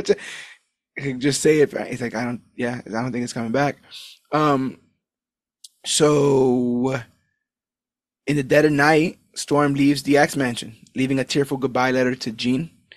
This is also when Gambit kind of gets a glimpse of Magneto hanging out with Rogue, and he's not digging it. Magneto tells everyone they will respect her decision to leave when suddenly the doorbell rings. Oh, who could it be? When they open it, it is Jean Grey, who faints, but not before asking for the X-Men. While Jean Grey's in the background. Yeah, just standing right there. Was this another, like, oh, they're doing it? Yes, and this was not something I was excited for because I hate Madeline Pryor. Okay. I got no background on that character. I was aware of this story, but was always told not to read it. I don't know many people who are huge fans of Inferno. That was to the point that when they did it recently, I think people were still like, "Oh my God, why?" Like, kind of stuff. I remember all this being told to me as being very convoluted. Yes. But I don't have any knowledge of it. I guess before we get it fully into it, do you think that this truncated version is better? Yes. Just instant. No, you didn't have to think twice. Nope. Not only is it better because it better explains who Madeline Pryor is, it also helps this guy, Cyclops, save face. Because the way the comics does it is he's a complete jackass. The convoluted history of who Madeline Pryor is, because Chris Claremont had one idea for her, whereas the editors wanted something else. When Jean Grey dies at the end of the Dark Phoenix saga, that was the end of her story. Yeah. And because Cyclops was such a good guy, they were like, how do we still give this guy a happy ending, though, right? His girlfriend just killed herself for the sake of the universe. And now he's just got to like wane and be alone for the rest of his life. That was the love of his life. So where Claremont wanted to do it, he wanted to do it that he just happens to meet like that 1 in a million person who's just like the girl he fell in love with, marry her and have kids, and that was going to be like the end of his story. But then once they announced that, hey, we're bringing Jean Grey back to life, because I know this makes no sense, but Jean Grey comes back in the pages of Fantastic Four. That then becomes, well, if Jean Grey's back and that's the love of his life, what do you want me to do with this character now? Because I'm pretty sure they didn't even want Madeline Pryor. He didn't want Madeline Pryor to be the love interest. I think it was supposed to be a character called Lee Forrester, who was just like a background character that they were kind of building up to be the other love interest. Something. But the biggest thing that you're saying though is that she was always Madeline. She was not Jean, or she didn't think she was Jean. No, yeah. Like, no, she was always a wholly original person. Yes, not like this. And I that's why I like the way they did it here, where this makes sense. This whole swap of clones, and who knows when they were swapped. So Madeline Pryor is a legit character for years, like working with the X-Men. She's like the human character on the team. They give her stuff. She's like the radio person from base, and she's like Moira a little bit. Yeah, like exactly. And she doesn't want really anything to do with this, but she loves this guy, and this guy's constantly being like, "Hey, babe," it's kind of like right. The guys need me, just constantly in the comics, but they need me for this one extra mission. Oh, they need me to do this one more thing. Oh no, it turns out that some of them are missing. I'm gonna go help them out. Oh, by the way, my ex-wife is alive. Yeah. I'm gonna start hanging out with the team a lot Oh, more because they were now. also in like Alaska or something, right? Like Yes, they were yeah, far. yeah, yeah, because he goes and retires to his, because that's where he's from. He's from Alaska. He goes and he moves in with his like grandparents Right. to get away from the team. Like he quits the team and meets her up there. They get together, and for a long time, she is around and slowly watching her man like abandon, because she during this time they have the child, they have Nathan, and even during, all right, babe, you gotta take care of this kid anyway. So I'm gonna go help the team then. I'm gonna go help the team. And then eventually Jean comes back. Oh, gotta go help the team, and yeah, I'm gonna hang out with Jean Grey for a little bit. Like, what? Not only that, like you just said, the entire reason why he's in Alaska is because he's decided he doesn't want to be on the X-Men anymore. Right. So it's like, right. Hey, what's that dude's name? Is it Tom Brady? Is that what he did? I'm gonna retire, baby. It's gonna be all about you. It's gonna be all about you, but all about the kids and his family. After 3 months, he was like, you know what? The team needs me. I'd rather be sweating and getting my ass kicked than being home and raising the kid. Like, who wants to me, do this? my Patriots. Exactly. Super hot wife, retired life, not dealing with sweaty men and referees. He won the lotto twice. Scott did. Like he had a Jean and she died, and seemingly another Jean fell into his lap. Yep. Bonkers. Right, and exactly, and then they turned it into this whole, now understandably, like, battling starts to go crazy, and then they start to, that's when they came up with the idea of, ooh, let's make her the clone, and she's modified, and Sinister is doing all these things, because this was over a long period of time. I want to say this was a few years of storytelling where it was, all right, how do we make this all fit? And this series does it in what, 2 episodes? Fantastic. I mean, like half of an episode, I guess you would say, was the previous, and then this one basically done at the end of this one. And I like the story told in here. I think that the real hook for this story is the idea that, I don't know why it affected me as much as it did. I guess it's just the way the dialogue laid it out. But this idea that now it's not just that she remembers Jean's life, like she remembers how she felt in the moments of the memories. I don't know why when they described it like that, I was like, oh damn. So to them they are. Like, you can't, well, how do you convince them that they're not? Like, if I remember how I felt when I was 5 and I stubbed my toe, and now you're telling me, oh, I never was 5. I never experienced that. I didn't experience high school, but I can remember, I can name teachers. I can tell you my first crush. And you're telling me, not only are you telling me that you're the real me, but you don't remember any of the things I do. So who's really, like, who are you finna tell me any of this kind of stuff? I thought it was so good. Let's get in it. So this is Fire Made Flesh. When everyone is shocked about the 2 Jeans, Hank uses science to figure out that the one at the door is the actual Jean Grey, and the one that we've been following since episode 1 is a clone. Clone Jean is furious at the accusation and betrayed that Scott even considers it. And I think he says something, and Scott doesn't even say. You talk about somebody who's doing the most with the least. You can't even see Scott's eyes, but sometimes his looks, right? And you're like, just the way his mouth moves. Like, yeah, it's like, Scott, you obviously don't believe him, right? And he's like, and I'm like, and she's like, unless she's like, Storm would have believed me, and she walks out. Exactly, but how? Talk about bad bedside manner, right? Like, this isn't like, oh, by the way, you got like pink eye or something. Oh, right. I'm gonna announce in the middle of the room. Hey you, you're the fake. I'm like, hey guys, look what I found. Turns out that one's a clone. I know you just gave birth and you're probably dealing with some postpartum depression, and we're dealing with all this craziness of this guy coming in and being the leader, but you're a fake person. Oh, I think that's something that kind of goes under the radar. It did for me on the first watch. When I watched it the second time, it really hit. Was Nathan a couple days old? A week, if you wanted to give him that? Possibly hours old? Yeah, I was going to say, like, he's probably at most a day old. So all that happens with him, when you think of like just having that child a day, it's so crazy. So she storms off, hurt that the team doesn't know her. Scott says they have to be sure and tries to comfort her, but he fails miserably because everything he's saying is just the worst stuff.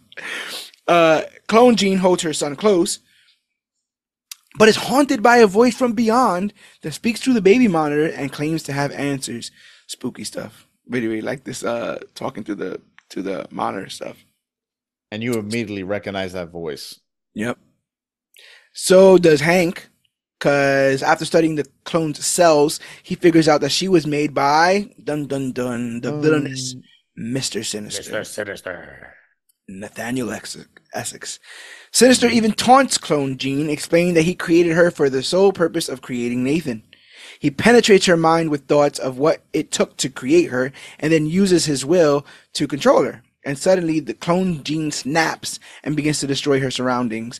Cloaking herself in a black outfit, the Goblin Queen herself vows revenge on the X-Men. I think I have that line about 4 different times. Vows revenge on the X-Men in this synopsis. Everyone's just vowing their revenge. Oh, and if you've seen Madeline in the comics, bit of a modest look here. She's mostly clothed in this. In the comics, she has like a loincloth. Yeah, basically, it's like a loincloth, panties, and then like some people like to, because nowadays people love to give flack to Emma Frost for the stuff that she wears. Yeah, Madeline, like, how does it come from the top? And what do you think was crazy. The idea there? Was just like was it like Jean was the girl next door, so her evil clone had to be the exact opposite? Exactly. Kind of stuff there? Exactly. Okay. The Jean Grey, always was fully clothed. She was always the innocent girl. This is the naughty girl. This is the girl that's on the car calendar on top of the hood of the car. You know what I mean? They just wanted to go the whole other route with her. So you can, and also it helps you clearly see who the bad person is in the comic too. Like, oh, look, the one that's scantily clad, bad. Right. Good person, clothed. Yeah, they totally would do that. She's still cute though. I think I could fix her, but she's not that toxic. No. But we see she's a hug. But see, honestly, just like in the comics, as much as I didn't like the storyline, you understand why this person would flip out like this. Totally. Yeah. I didn't. Again, knowing that she does become a villain. It didn't hit me until I felt her betrayal of the team, sort of saying, have a good night, Spider Sonic. My boy, Jason. Have a good night. I felt that betrayal because we were just hanging with her. We were just, us as viewers, right? We're just hanging with Jean. Not just hanging with her, watching her give birth. Yeah. Like that's personal. That's intimate. And now we're just gonna look at her and go, "Oh no, you're a genetic you're a petri dish." Not only that, but where do you go next? Because Jean has filled the Jean-sized hole. She's back. So now what? You gonna say, are we just to discard you, take your baby, and discard you? So out of nowhere, all throughout the mansion, our heroes are taunted by their worst fears made real. When they regroup, Scott realizes that these are psychic projections coming from the clone.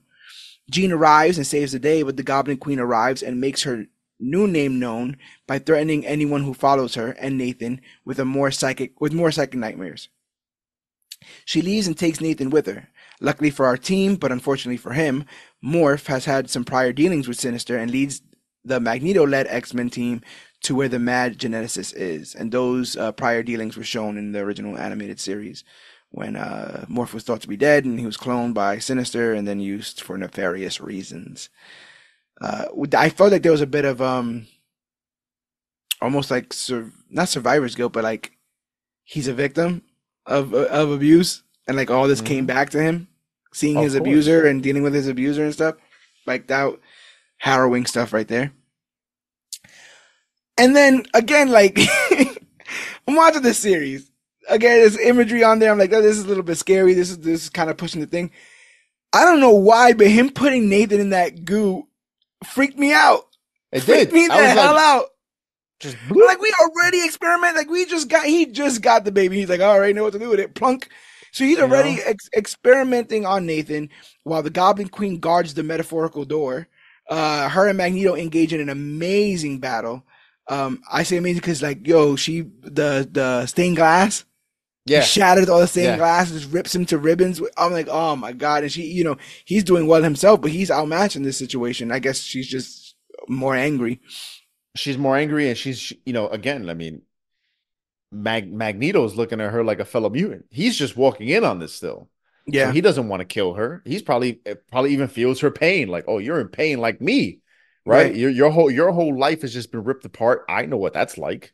I'm not Yeah. trying to sit here and kill you. Whereas she just looks at all the X-Men like, you have all just chosen to discard me, right? Like you said, Yeah. you're allowing this original gene to just come in, and now I am not a person. I don't matter. Who am I? What's all this going on? And by the way, I got this, beautifully voiced Mr. Sinister by Chris Britton over here, really just gnawing into my brain, right? And which we're Yeah. gonna see, he's got stuff planted in her head, so that's probably also not just her; it's also him pushing her to this limit. And yeah, I mean, there were a couple of times where I was like, "Oh, Magneto's about to take a hit," and because he's Magneto, he doesn't, but still pretty damn close. Yeah, it got rough there for a bit.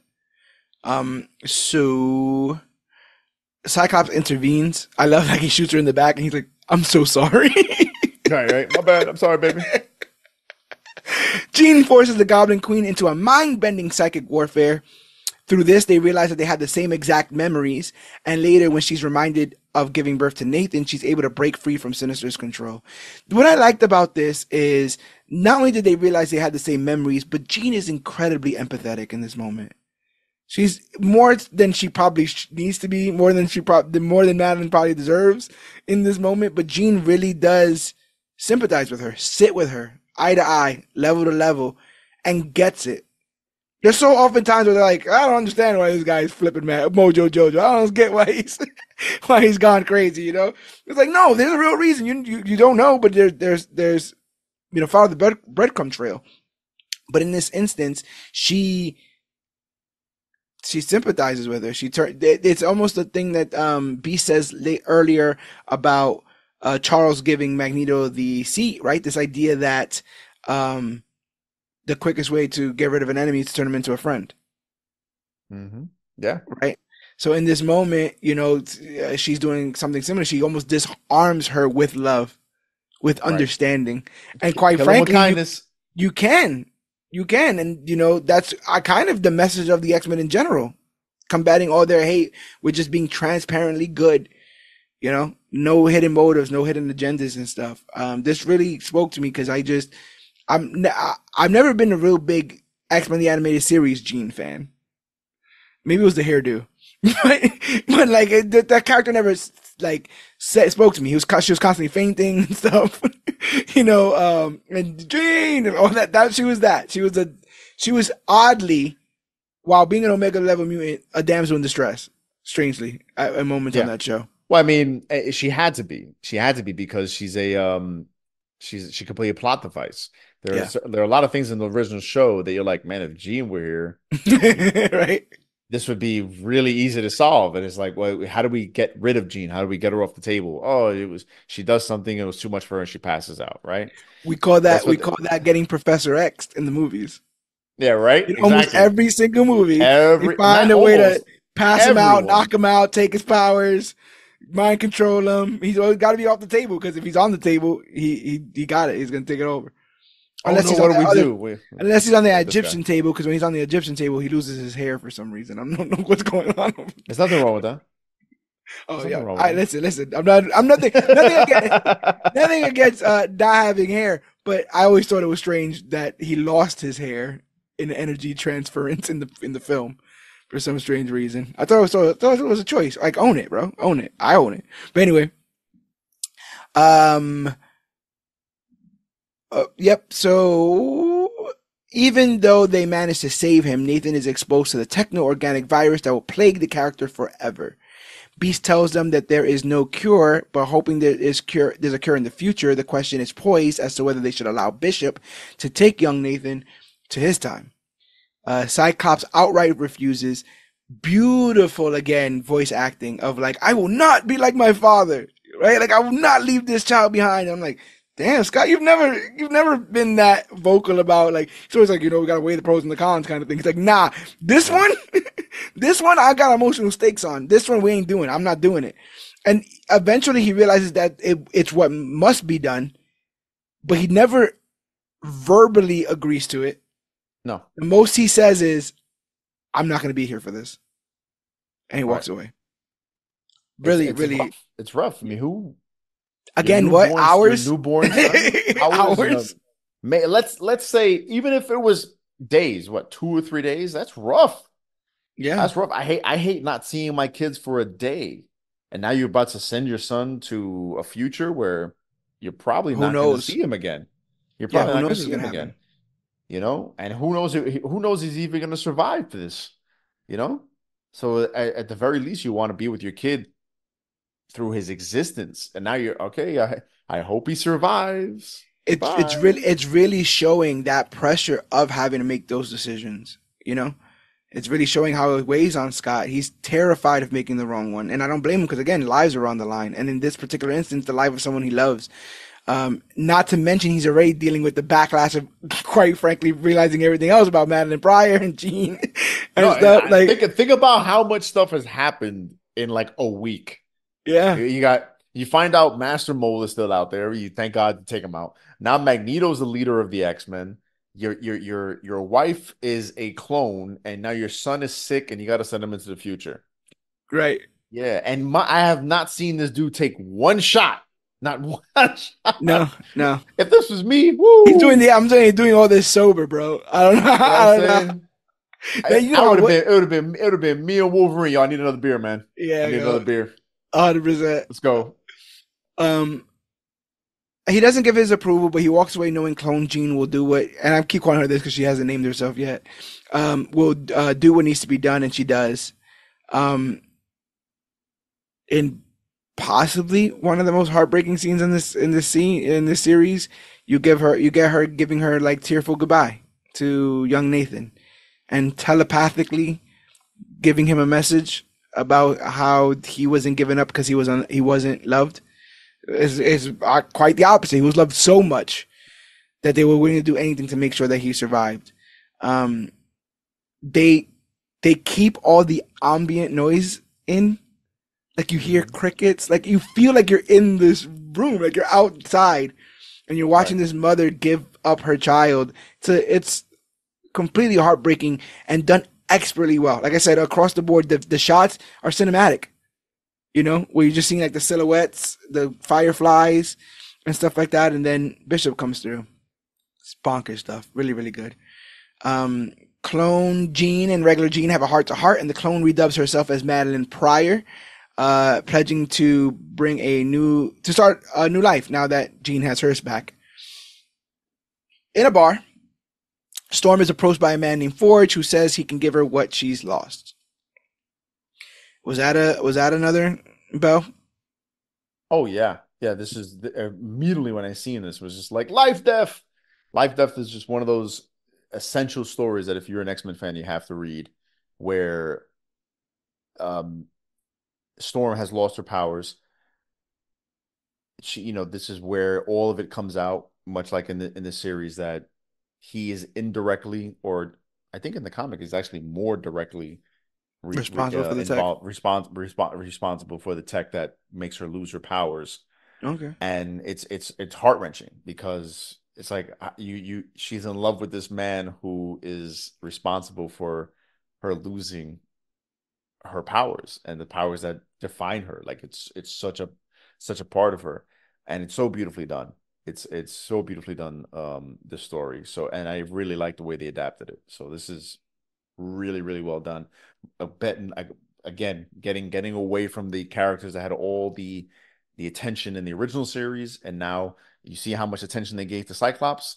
Now we're going to give some attention to Storm, and I really like the way they handled all of this. What's also interesting, I guess, more so than interesting, it's just the building blocks of storytelling, right? Knowing that they were going to put her in this very fragile position, they start her off extremely strong, so you can see that contrast. Like I said, there's no wasted anything. Everything here happens for a reason. It links to things. You see people's philosophies change in real time. You know, as you follow them from episode to episode, is bonkers. So yeah, let's get into Motendo and Life Death. Our next episode starts with Magnus stunting on Gambit, hitting on Rogue at the breakfast table. He says something like, "Hey, if you're taking orders, I'll have a coffee." He goes, "Good thing I'm not taking orders. I'm giving them orders. I'm giving." I was like, I'm not only am I giving him, but I know how your girl likes her coffee. Yeah. I was like, damn. And he's wearing the exact right clothes to be sassy. So I was like, this is incredible. He says they need more training just in case Sinister returns, but the team thinks there should be a celebration for Jubilee's 18th birthday. She wants to go to the arcade to celebrate, but the X-Men have a big meeting with the UN, so she's left in the mansion with Roberto. Frustrated she can't have any fun on her big day, she stumbles across a game system in her room that was seemingly never there before.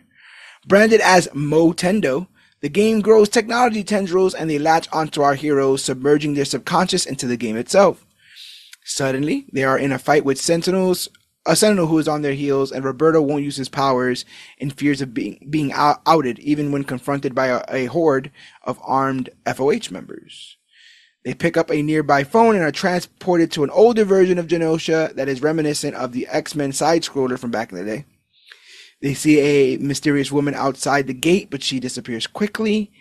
The mastermind behind all this reveals himself, and it's an emaciated Mojo from Mojo's world. So I think all of that's pretty self-explanatory, but I wanted to pause right there at this reintroduction of Mojo in this.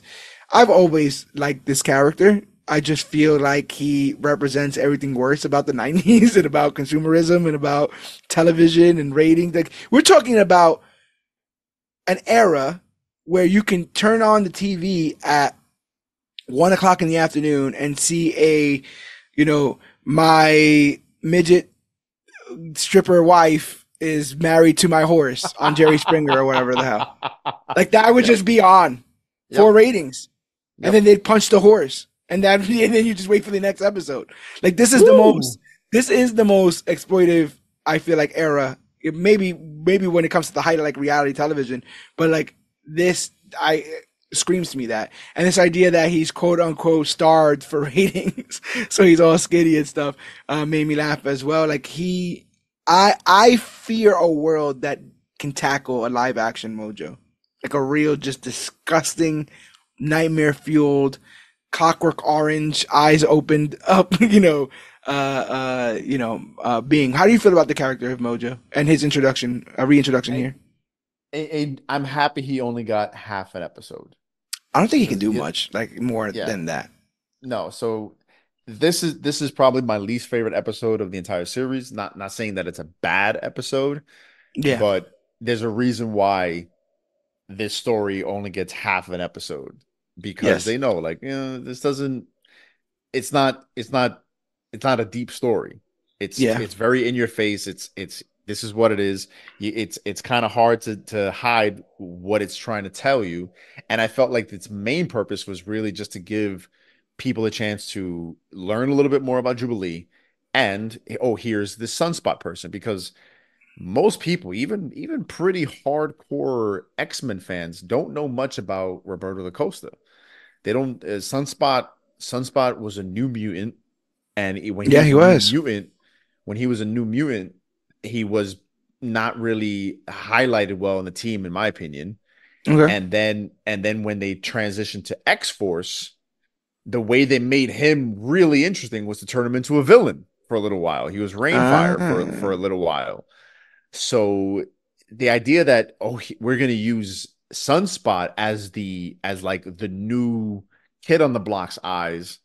Well, what better way than to, like, kind of have Jubilee latch onto him so she can pass that baton from her to him and team them up in this episode where hopefully, like, Jubilee is leveling up and Sunspot is coming out of the closet, right? I mean, the dude doesn't want to use his powers. Like, you barely see him light up his arm. Yeah, he says when he does it, it makes him feel bad because it reminds him that he's not human.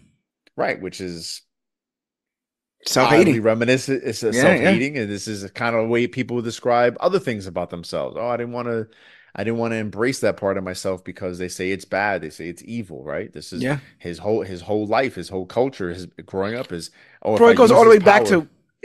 to like left-handed people, right? Like at one point, left-handed people were the scourge of the world, and they forced themselves to write and do things with their right hand, so to not be other, I to mean, not be weird, to not be, the origin of the word left-handed goes back to like the word sinister. Oh It's yeah, crazy. Yeah. It's crazy. I didn't even think about that, but yeah, that's funny.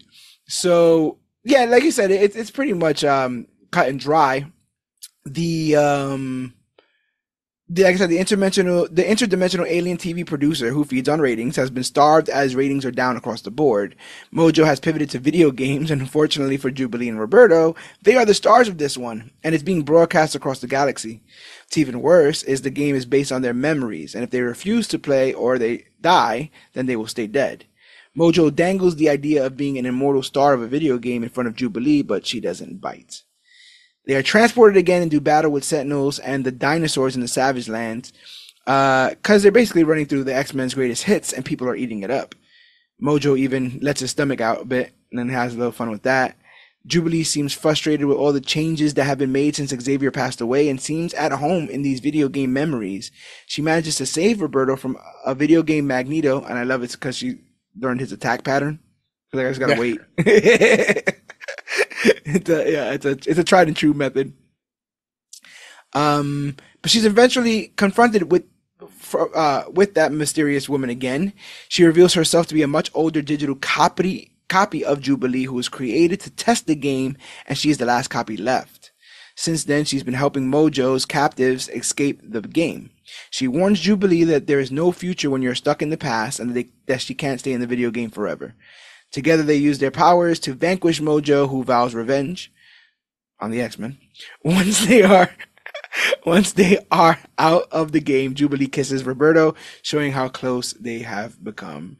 A little bit of this is like a little bit of the criticism towards X-Men 97, right? Where it's like, well, yeah, you could just stay in X-Men the animated series forever.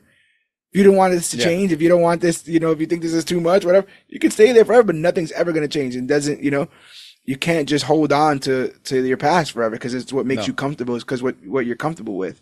Yeah, exactly. So that lesson is there. And like you said, again, the audience surrogate was Jubilee when this all started. So the fact that she's passing that on to Roberto, I don't even think he really gets a heroic moment this season. And he gets some moments where he helps people. I don't think he gets his like, oh, the sunspot is here. So maybe we're waiting on that too. Well, he gets, not to spoil it and get too far ahead of ourselves, but he does get that. Yeah. He gets that moment. Yeah, he gets the full out of the closet moment. Yeah. Right. So yeah, I dig them as a couple. She's 18. Still 18. Yeah, I mean, 5 years. it's fine. It's fine. I like where it goes from here, but this episode in of itself is like, okay, cool. Oh yeah, again, like kind of reminding you 90s, right? Here you go. Remember, because Nintendo is blatantly based around the Genesis design. Yeah. So I was like, oh yeah, look at that. And then the fact that we all got to be reminded of that hideous noise we had to use here when we wanted to connect to the internet. Man, I was thinking about that. I was like, what a relic. Like, my kids are going to be like, what is that? Why is that? And I'm like, imagine if you had to do that every time you wanted to go online and you had to wait 10 to 15 seconds before you did. And then once you were on, if anyone used the phone, you would cut back off. Or even you just lost connection. You just lost connection. Let me reconnect again. All of it, like, oh yeah, we had to plug into the phone line to get what? all of it, so good. And I was a sucker for the 16-bit, music, the 16-bit animation, her doing like combos on the Sentinels. I remember those games. There was one game that was hard as hell where you only got certain mutants to do their powers. Things. Yeah. Mm-hmm. That game was hard as hell. I was a young ass kid, so that game was hard as hell for me. Was like Children of the Atom? Was it Children of the Atom? It was. Help us out. Anybody out there? I think I know one of them was, I think, Spider-Man and the X-Men. It might have been that And one. then there was another one that was just called like Like X-Men. Iceman made bridges, I feel like. Yes. And Or maybe and like Gene could like save you from falling into a pit, and she right, would right. catch you and bring you up and then be like, all right, I'm out. Yeah. Oh, I'm fainting. I'm fainting. That's funny. But that was it, yeah. But yeah, those games were hard. Those games are how many quarters you remember pumping into the X-Men arcade game? All the time. All the time. Um, the second half of this story sees Forge befriend Storm as she stays with him for a bit. He gives him a little bit of the chili, a little bit of his bison chili. He promises that he can help her with her powers, but before he does, he makes her food. They go see the sights, although Storm notices the same owl seems to be circling them. Forge admits that he has the mutant ability to invent and create anything he can dream of. And when Storm asks how Forge got his prosthetic legs, he explains that he lost them in a war, even though he's not specific about which one. Later, Storm admits that she had missed her powers, and Forge says he's built a machine he thinks it can help. Unfortunately, even when using this tech, Aurora is still powerless, and this shatters her. When Forge confesses that his tech was used to make the gun that dampened her powers, Storm becomes disgusted with him. She storms off, but suddenly ends up back at the ranch because of a demonic bird called the Adversary, or I guess I should say a demon in the shape of a bird called the Adversary, who feeds on misery, taunts Aurora, and then poisons Forge. This was all absolutely bonkers to me. I've never seen this character before. I've never heard of this character before. Oh No. my god. The Adversary? No, nothing. Especially this bird version. Was he a bird in the comics? Nope. Was not a bird. Was not a bird. And Looked more like maybe I mean this was it's a demon character, so it can kind of it can change it could shape, resemble. Oh, okay, shapeshift. Yes, yes, yes. but the classic way he looks is kind of like a Native American shaman. Interesting. He looks like because he's a So this whole story is a forge. bit of a like a spirit quest, spirit Yes. walk or whatever. Yes, because ooh, man, this was a story that this was a story that I wish they had given more time to breathe, because when Storm doesn't have her powers in the comics, she's powerless for like I want to say like 2, maybe like 3 years, no powers, Oh none. wow. And during that time, she becomes leader of the X-Men, which I thought was dope. I wanted to see something like that happen in the series to show her, that she is more than just her power. She's a formidable adversary, fighter, leader, even without her powers. She in the comics, she fights Cyclops for the leadership of the X-Men without her powers. Remember without this. her powers. And isn't this around the same time as the Madeline Pryor stuff? Yes, yeah. Madeline Pryor, like I'm telling you, Madeline Pryor was around for a while. Yeah, so she's in the background. Scott, you coming home? Scott, when you coming home? Hi, Aurora. How you doing? I like your hairdo. Looks good. Looks good. Yeah. Just all this is happening at the same time. So it was still cool because look, the Adversary is an obscure villain, but the Adversary led to a very cool time in the X-Men. In the comics, the Adversary, he damn near takes over the entire world, and the X-Men have to literally sacrifice themselves to stop the Adversary from taking over the world and turning into like a hellish landscape. Mm-hmm. But right when they sacrifice themselves, a character, I believe Roma, it was Roma. I could be wrong. It was some super powerful character. Chris Claremont's yelling at you right now. Who? Chris Claremont. Huh? Yeah. He's definitely, you bastard. You don't remember my stuff. I'm sorry, Chris. I'm sorry. He saves them by sending them through the Siege Perilous, but the world thinks the X-Men are dead. They're saved from the Adversary, and that's when the X-Men become the Outback X-Men, where they go to Australia. They have a hidden base. This is where they adopt like a lot of. They were in Australia. You never knew this? No, the Blooming Onion X-Men. What's going on here? Yes, man.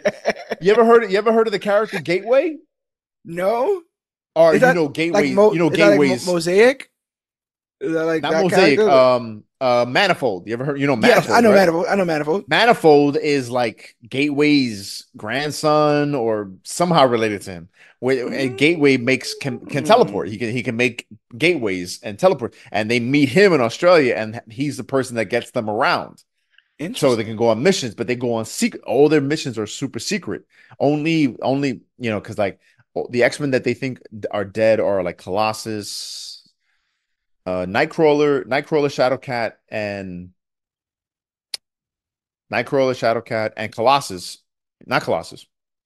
Nightcrawler, Shadowcat. Who's the third one? There's another one. Survive, and they go off to make Excalibur. That's a lot of people always ask that, like, yo, how come Shadowcat and Nightcrawler make Excalibur? Why did that happen? Because they thought the X-Men were dead, so they went to like Britain to like restart their lives, and they joined Excalibur.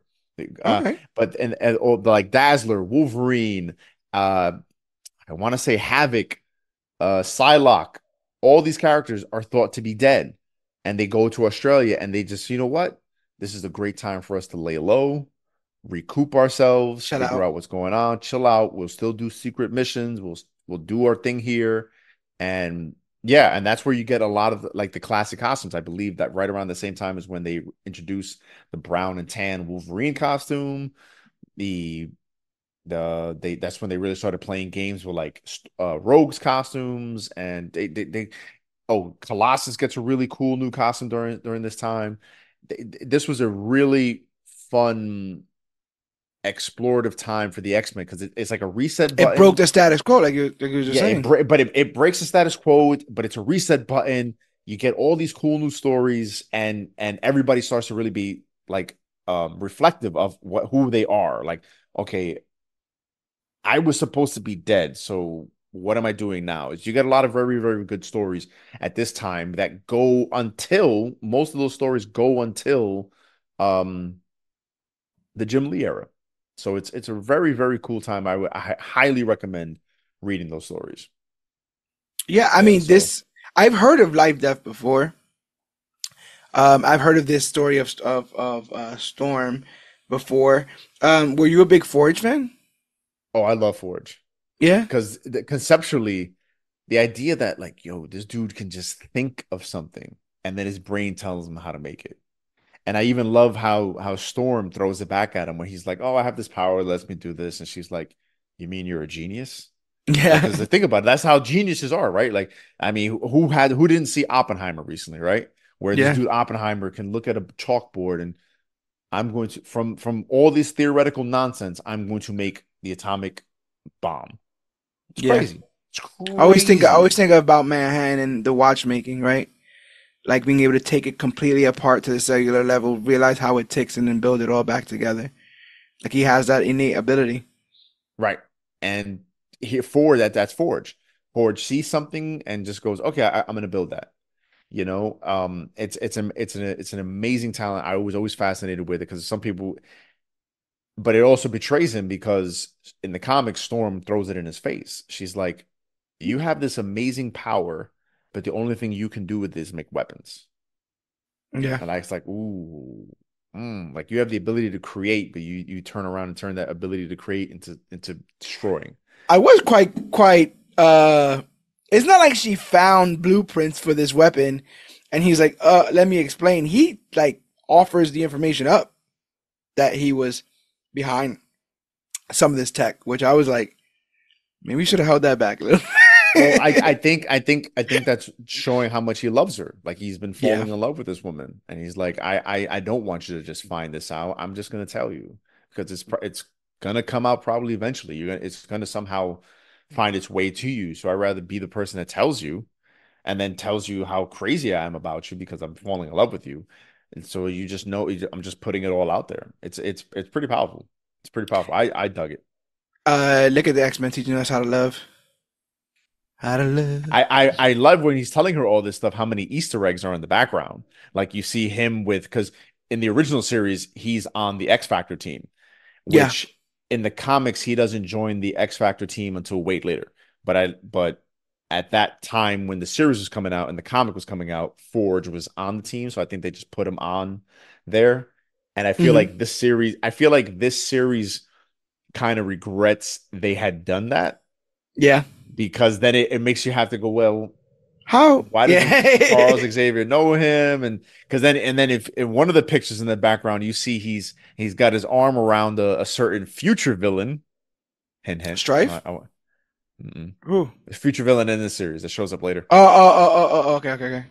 You know, and they never bring that up again. But it's in the picture in the background. And nothing gets done by accident. It's not like they're in the actual house and someone accidentally left that in the background. Right, You know, right. So yeah, everything's there on purpose. Interesting. yeah, Yeah, but I again, really liked how this is done. you were talking about like this kind of being, the giving half of the story to thing, for the Motendo stuff, and another kind of goal I think that episode does is it kind of lets us catch our breath, because man, we're about to end this podcast with the final episode. I I'm rarely at a loss for words. I do this every week. I've been doing it for 300 plus weeks in a row. But remember, it is a masterpiece. It's a masterwork. I liked it the first two, three times I saw it. When I watched it today to take notes, I made it a point to have it more fresh in my mind. Give it the Emmy. It's been they're putting it up for it. Yeah, They're they putting it are. up for it. Not again, no wasted motion, no wasted dialogue. The turns from some of these characters. I, let's get into it. Let's get into it. So, Trish Tilby of the FC News is doing an expose on the X-Men, and they agreed to be interviewed, hoping their transparency will put them in a good light to public. Again, being vulnerable so that they could feel comfortable. Right? Right. This is something that Scott will get on in a little bit. Oh, I love it when he goes off. It's so good. Rogue, Gambit, and Magneto head to Genosha for a huge celebration, as today is the day the mutant nation will be folded into the United Nations. Genosha is a bustling sanctuary, and mutants of all shapes, sizes, and powers are seen enjoying themselves without having to hide from humanity. Magneto is seen as the great mutant liberator, and huge statues of Magnus and Charles are shown. Nightcrawler joins the show and agrees to be the tour guide for Rogue and Gambit while Magneto meets with Genosha's interim council. Rogue is mesmerized by the sight of a home for mutants, but Gambit realizing Rogue is falling for Magneto, doesn't see Genosha as a paradise. Nightcrawler tries to give Gambit a pep talk about love as he sees how much he's affected by Rogue. So much here. So much here. I love how they show Genosha, and again, they know what they're going to do. But they show like children playing, and they show like street festivals and people dancing in the streets, and food carts and all this kind of stuff, and everyone's happy and everyone's joyful, and Rogue has stars in her eyes because this is the things that Magnus used to talk about that sounded crazy, but now it's here and now it's real, and thus everything, like, she almost loves him more for seeing through the thing that they had spoken about in that moment. Nightcrawler showing up and being tremendous, and finding out that he's basically like Genosha's chaplain, like he's the religious leader. If anyone needs like a talk about anything, like he's the person to come to about that, and of course he would be. I love it. Animated Nightcrawler has ruined me because now I want that black splotch on his face. Every time I see him, just the black spots and the yellow eyes. You know, the way they play with shadows with that character, absolutely amazing. Magneto being like, "Hey, listen, if this plane goes down, you're gonna have to find a way. You better find a way to fly because me and her can fly." So, like that kind of shit. I'm sitting there, I'm like, "What's going on?" It's so good. And Madeline Pryor's here. She's got a seat at the interim table. And she's like, they wanted an X-Men. Good thing you guys had a spare Jean. Spare Jean. I was like, no, again, I thought this was great for her. Like, instead of turning her into that psychopath Goblin Queen in the comics, who was just her present every time she shows up, it's like, okay, how do we explain her? How do we make people know who this is? Just give her, in this series, I love the fact that they're letting her be who she was. Like, all right, you were a clone of Jean, you're Madeline Pryor, and you're not a psychopath. You're dealing with your new life. You're embracing the fact that you have this new life.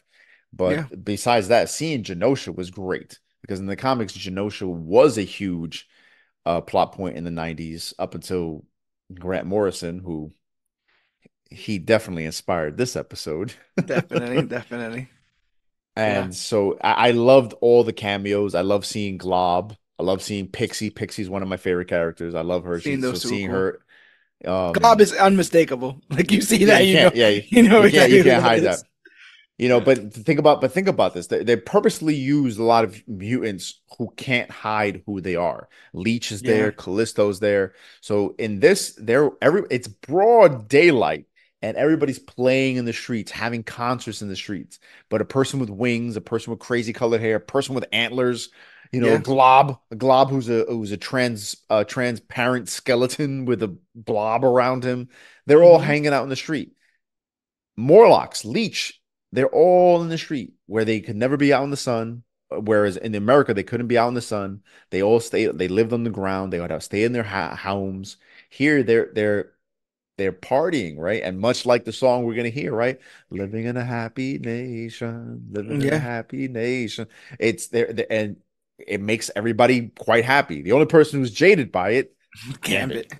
And not because he's not because he's pissed at Genosha. Even though he points out like the prices, I think he's just pissed because old man Magneto is trying to bag his girl. I love the line because this is a line I've heard from every shitty podcaster, every shitty like a reactionary person, and maybe I'm just asking the questions. Maybe I'm just the only one willing to ask the questions. That's usually what everyone says. When they're trying to stir the pot. That's what he says when he sees the apples being $10. He's like, "Oh, apples $10," and she goes, "Yeah." Kurt's like, "No, sometimes to make a nation, it's a little bit hard." And he goes, "Well, maybe I'm just asking the right. I'm the only one willing to ask the questions." It's like, no, bro, you're not no fucking. Not no truth seeker. You're looking for dirt. You're looking for dirt, and you're just looking at you're just mad. You're just mad. And you're not even mad at what you're looking at. You're mad that your girl is going out with another guy. Because if they were together, he'd be like, "Oh, we'll figure it out, shit." And I'm not necessarily mad at him for being mad. I just don't think he should be, all like getting all pissed off at everybody else about it. I think he has a reason to be mad, but not to lash out other people. Again, I think equally to Magnus, Nightcrawler gets some stellar lines throughout this entire series. And one of them is here where he says something like, you can't have love without sin because the greatest example of love is forgiveness or forgiving people for their past deeds. And I was like, damn, Nightcrawler, where the fuck that came from? Really, really good stuff. Jean, still with fragmented memories and angry at Scott for his relationship with Madeline, chats with Logan about her concerns. Logan is kind to her and reassures her, and in that tender moment, Jean kisses him. She starts to apologize, but Logan immediately realizes she didn't mean it and shrugs it off as nothing. That was heartbreaking for me. He knows where he's at. Yeah. Mm-hmm. There's no maybe we could try it out, Jean. He's like, no, this is all, you're angry. It's Scott, and that's what this is, and I don't want to in no part. I was like, damn. I was like, damn. Yeah, but it's heartbreaking, like you said, because he even in turning her away, he still acknowledges like how much he loves her. He's like, there's only one of you. Yeah, you know what I mean. Which is him saying like there may be a clone, but there's only one of you. Yeah, and like he's telling her like I'm crazy about you, but I know who you're meant to be with. You're meant to be with Scott, and it was. I like that in this matter, it was the show's way of acknowledging, look, there's this love triangle, but we're pretty much putting an end to it right here. Because I don't think you're going to see this love triangle come up again after that scene. And I think that was the real purpose of the scene, because some people are using this scene against her later on when what happened with Cyclops and Madeline later. Yeah, but I think the scene needed to happen to kind of put that love triangle to rest, to just acknowledge like, look, like that's over there. What's ironic to me is that like you said, that they kind of put a fork in it, like they kind of and a worse show would have used that to farm drama, in my opinion. A worse show would have been like, oh, wait till Cyclops finds out, but that's never a thing because the act itself isn't malicious. Nope. So there's no need to bring it up and kind of, get in each other's face about it. But I feel like a worse show would have definitely mind that, and try to, I don't know, put a statement on it. If it was run by Mojo. Yes. Yeah. I Dream of Jean. That's right. So Oh, where's the kiss? Cyclops starts his interview with Trish Tilby, but when asked about Nathan, he starts to flip out. He angrily bashes humanity for its lack of gratitude for the X-Men after everything they've sacrificed, but he's mostly projecting his anger after giving up his son. But you're talking about this scene. What do you think? Oh, it was great. And I love the fact that how he says it. He says, because you're normal. Yeah. Like, Because she throws it at him first, right? Like something like, we thought you guys were like, why can't you guys just like act normal, kind of stuff. Like she kind of throws that at him his way, like we're trying to normalize you guys. Mm-hmm. You know, and not just normalize, but she brings up all this stuff that's still very much unhealed wounds. Sore. Yeah. You know, like I just gave up my son, and you guys dug into the hospital records, found out that like I got into an argument with the doctor. He didn't want to take care of my wife, instead of bringing up the fact that he didn't want to take care of her because he didn't want to take care of a mutant. And you want me to acknowledge the fact that I had to give up my son and attempt to explain? Oh yeah, well there's two of my wife. Some guy named Mr. Sinister poisoned my child, and I now sent him into the future with his futuristic godfather, Bishop, into the future to take care of him because we don't have the technology and the medicine to take care of him now. No, like a case. Right? Yeah. Oh, makes sense. Okay. Sure. Thank you. It's like, how do you explain all of that? And knowing that a huge part of that all that happens is because he's trying to protect humanity. But here humanity want them to be normal and want to just expose everything about them so that they could possibly still hate them. So you want me to just put my heart out there, let you know all this stuff about me, so you can still look at me sideways. Because even at one point, even during the interview, doesn't the cameraman's like, "Hey man, can you take off the glasses?" And he's like, "No." No. I love the voice acting. He's like, "I can't." Like you almost like you should know this. Like you're interviewing me, like you should know this. But you know what I got, what vibes I got? You read Tom King's Vision, right? Yes. Mm-hmm. When he's brought into the principal's office to talk about like some paltry thing that's happened between his son and whatever, and they're like reading him the right act, like, as a father and as a role model, and in the back of his mind, he's counting all the times that the Avengers have saved the world. Yeah. Yes, that's right. It's been a while since I read that. So bro, I'll never forget that. Because it's true. It's like in this moment, what are we arguing? What are we talking about? What are we talking about here? Like, because it was something dumb. It was like a play fight or something like that in the school. Yeah. Or something minimal. And he's just like, bro, you should really leave me alone because I've saved you and your entire family and this planet. Yeah, and he's like, there was that time. He's literally like, there was that time with so and so, and then we had to fight Kang that one time. The guy's just yelling at him, and this all I'm thinking about here is, I don't know how to explain it, but they perfectly encapsulated somebody who's just over it, The little mutters under his own breath, right? Scott's not want to mutter something under his own breath. No. And they're all little like, to be normal kind of stuff. Or like, when they bring up like Nathan and stuff like that, and he's like, what is this? Like, almost like a gotcha kind of situation. Like, I brought you into my house. You understand? Yeah. Like, we didn't have to do any of this kind of stuff. You say that this is for the betterment of me, and now you're like dragging me? Like, nah, all of y'all get out of here. Cut the interview off. All of y'all get out of here. Exactly. And he storms off. He's like, I'm done, basically. But such a, like, I respect him. I'm not looking at that situation being like, oh, what a crybaby, or like, wow, what got under his skin. I'm like, not the man to mess with today. Not the man to mess with today. You should have just let this rock. It's also, I just want to bring up really quick, it's kind of like shown that he's not like, what do you call that? Media trained. Like everyone else gets on the interview and it's all like, hey, yeah, whatever. And they would like be piffy and give the one-liners and the insightful things or whatever. And you can see, like, even with, like, let's say when he's standing up and the glasses are reflecting the glare, so he has to sit down and all that. To see that, and like, again, he becomes quite similar to Magneto, a bit of a boiling pot. Yeah. Yeah. And that's for a reason. I want to believe. I want to believe Definitely. They're setting the groundwork so that if there is an eventual radicalization of this character, you can trace it back to Oh, definitely. when honestly, humans took it off from him.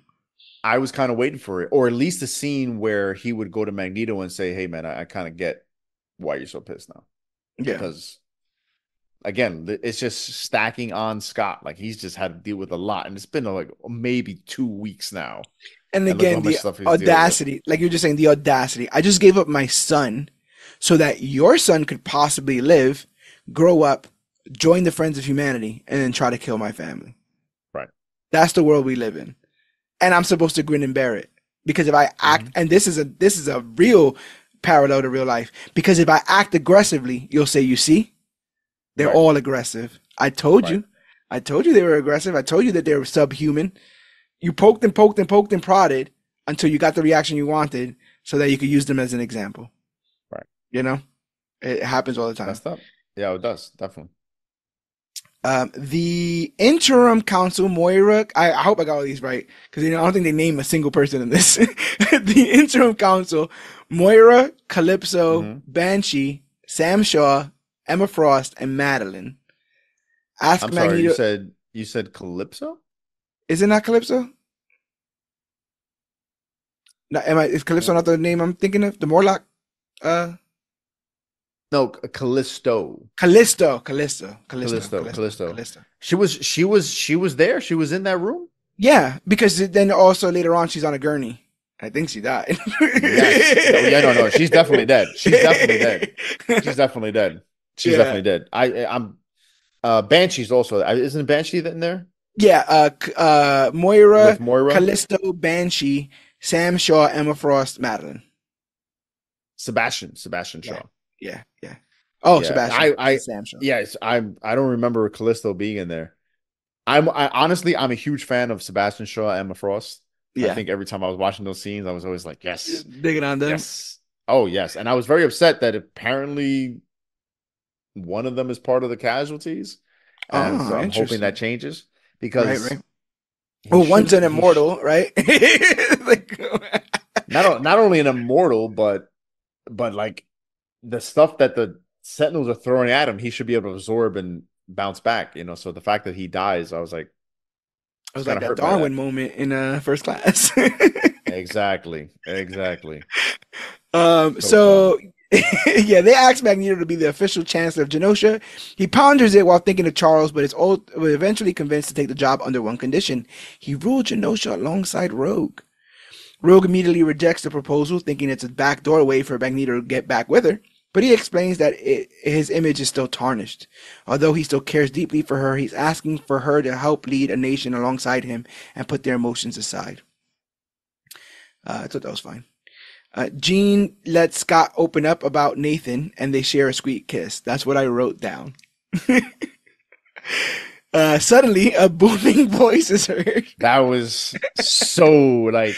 I forgot the second time. I'm writing the notes down, and I forgot the second time. I'm like, oh, yeah, she's like helping him get through this. And then a booming voice is heard. The surrounding area starts to get undone. It's Jean Grey. We realize that Madeline and Scott are together on the psychic plane, and the voice is Jean, who snaps them both back to reality.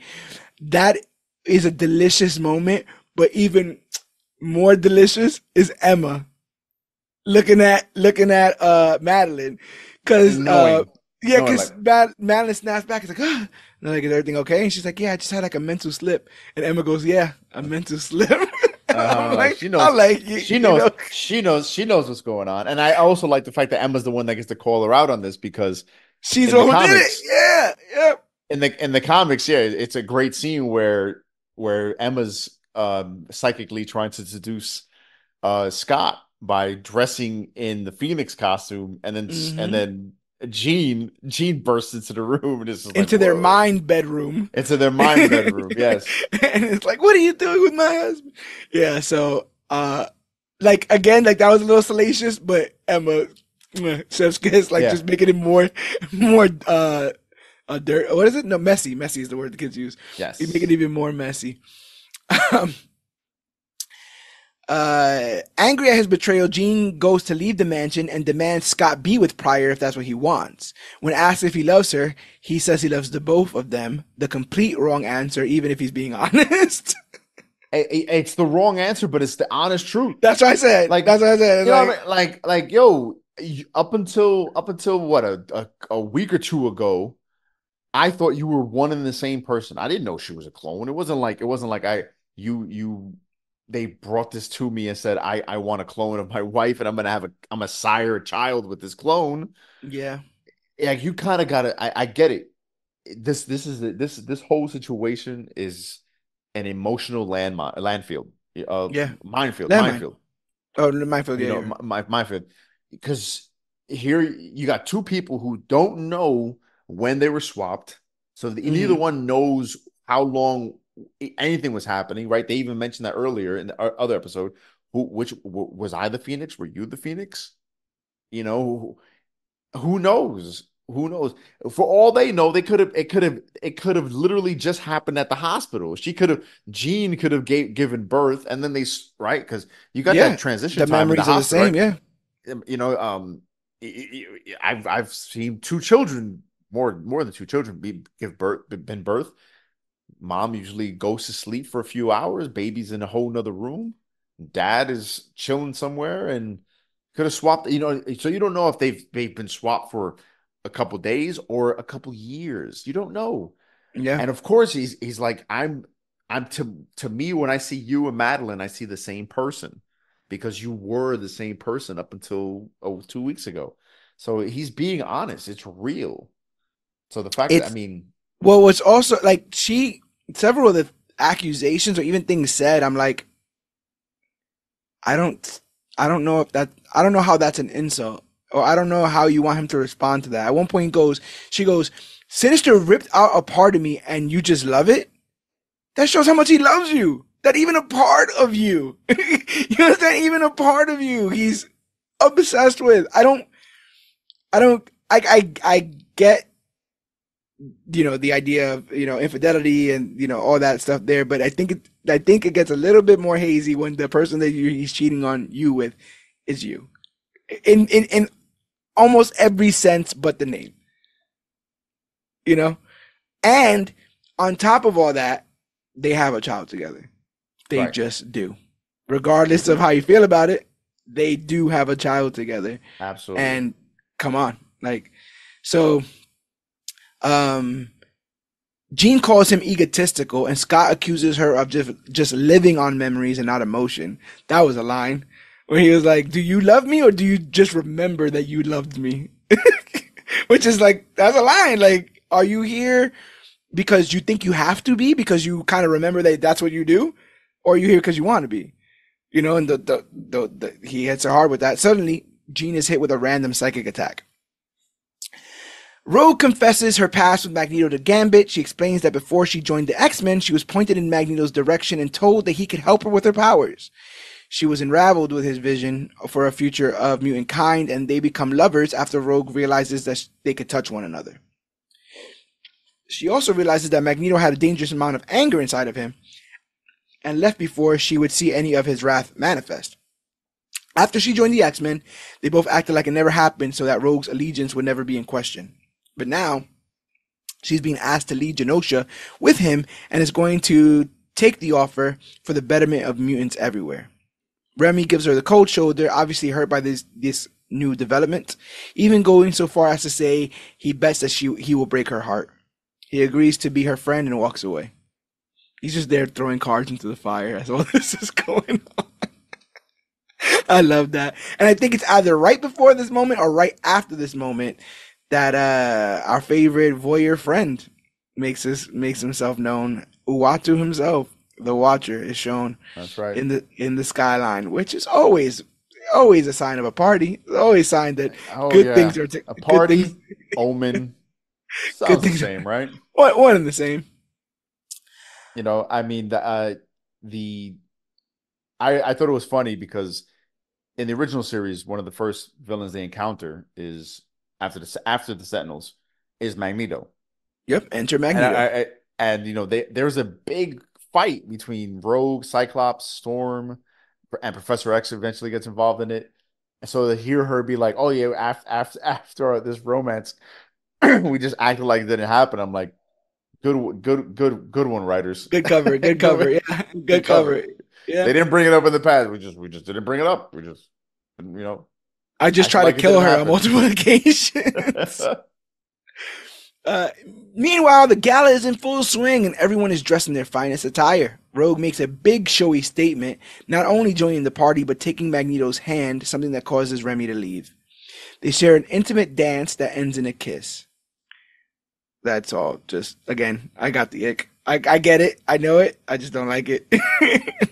I'll just like it was harsh. I mean, especially if your team Gambit is harsh to see. But I think if in general, just if you're someone that's pined for someone, yeah. to then see this happen, oof, it hurts.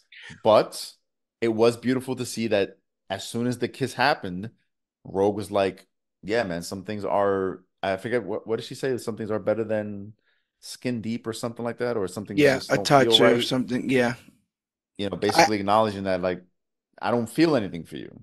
Like it's and like nice. It's and like I said, I even when on second watch and typing these notes, it's quite clear that this is all a show. She right. understands that Magneto's public persona is not one that everyone kind of likes. Even though the mutants dig him, a lot of humans fear him. So she is doing this to kind of unite, the two sides and, give him more the benefit of the doubt. She's not a big. I mean, she's quite affectionate, but I've never seen her fly up into the sky with somebody, dance with them, and make out with them in the sky. No, right, So I'm right. assuming, yeah, this is more performative than It's a, anything it's else. it's a political move. It's a political move. That's all it is. Yeah, yeah. So, um, boo, boo, boo. They share a very intimate dance. Suddenly, Madeline is hit with a similar psychic attack as Jean. This time, Madeline can hear Cable yelling a warning, while Jean is flooded with Madeline's doomsday premonition from episode 1. Suddenly, the real Cable arrives in Genosha and tries to warn Madeline, but ends up time slipping back to where or when he came from, and he tearfully apologizes. Suddenly, the entirety of Genosha is enveloped in a green light and a massive blast hits the building everyone's in. The blasts continue as mutants scream in fear and in pain. Flames erupt all over the mutant nation and its destructor shows its face. It's a three-headed master mold who begins killing hundreds of mutants by the minute, whilst deploying regular sentinels to engulf Genosha. They're trying to evacuate people, but the Morlocks are stuck underground. Magneto, remembering his promise to Leech, sets up a rescue team of him, Gambit, and Rogue, and they do their best to take out as many Sentinels as they can, but one blast destroys the statue of Charles, which lands on a group of mutants, killing them instantly. Everything about this. I think if I was a little, like a smidgen less tired, I'd be more emotional, but like, I was almost on the verge of tears watching this on a rewatch. The way that they depict all of it, how it just stuns, how it comes out of nowhere, how there's nowhere to go, there's nowhere to run, there's no one that can help. And then again, like, we know what's going on overseas. We know what's happening to people like this, to people who live this, every day. It's just indiscriminate bombing. You just gotta hope you're not where it happens, to live the next day, to hope that it doesn't land where you're at the next day. It was rough, and they knew what they were doing, showing it this way. That blast just bursting in every window, right when it comes in and envelops and just smash through every window, and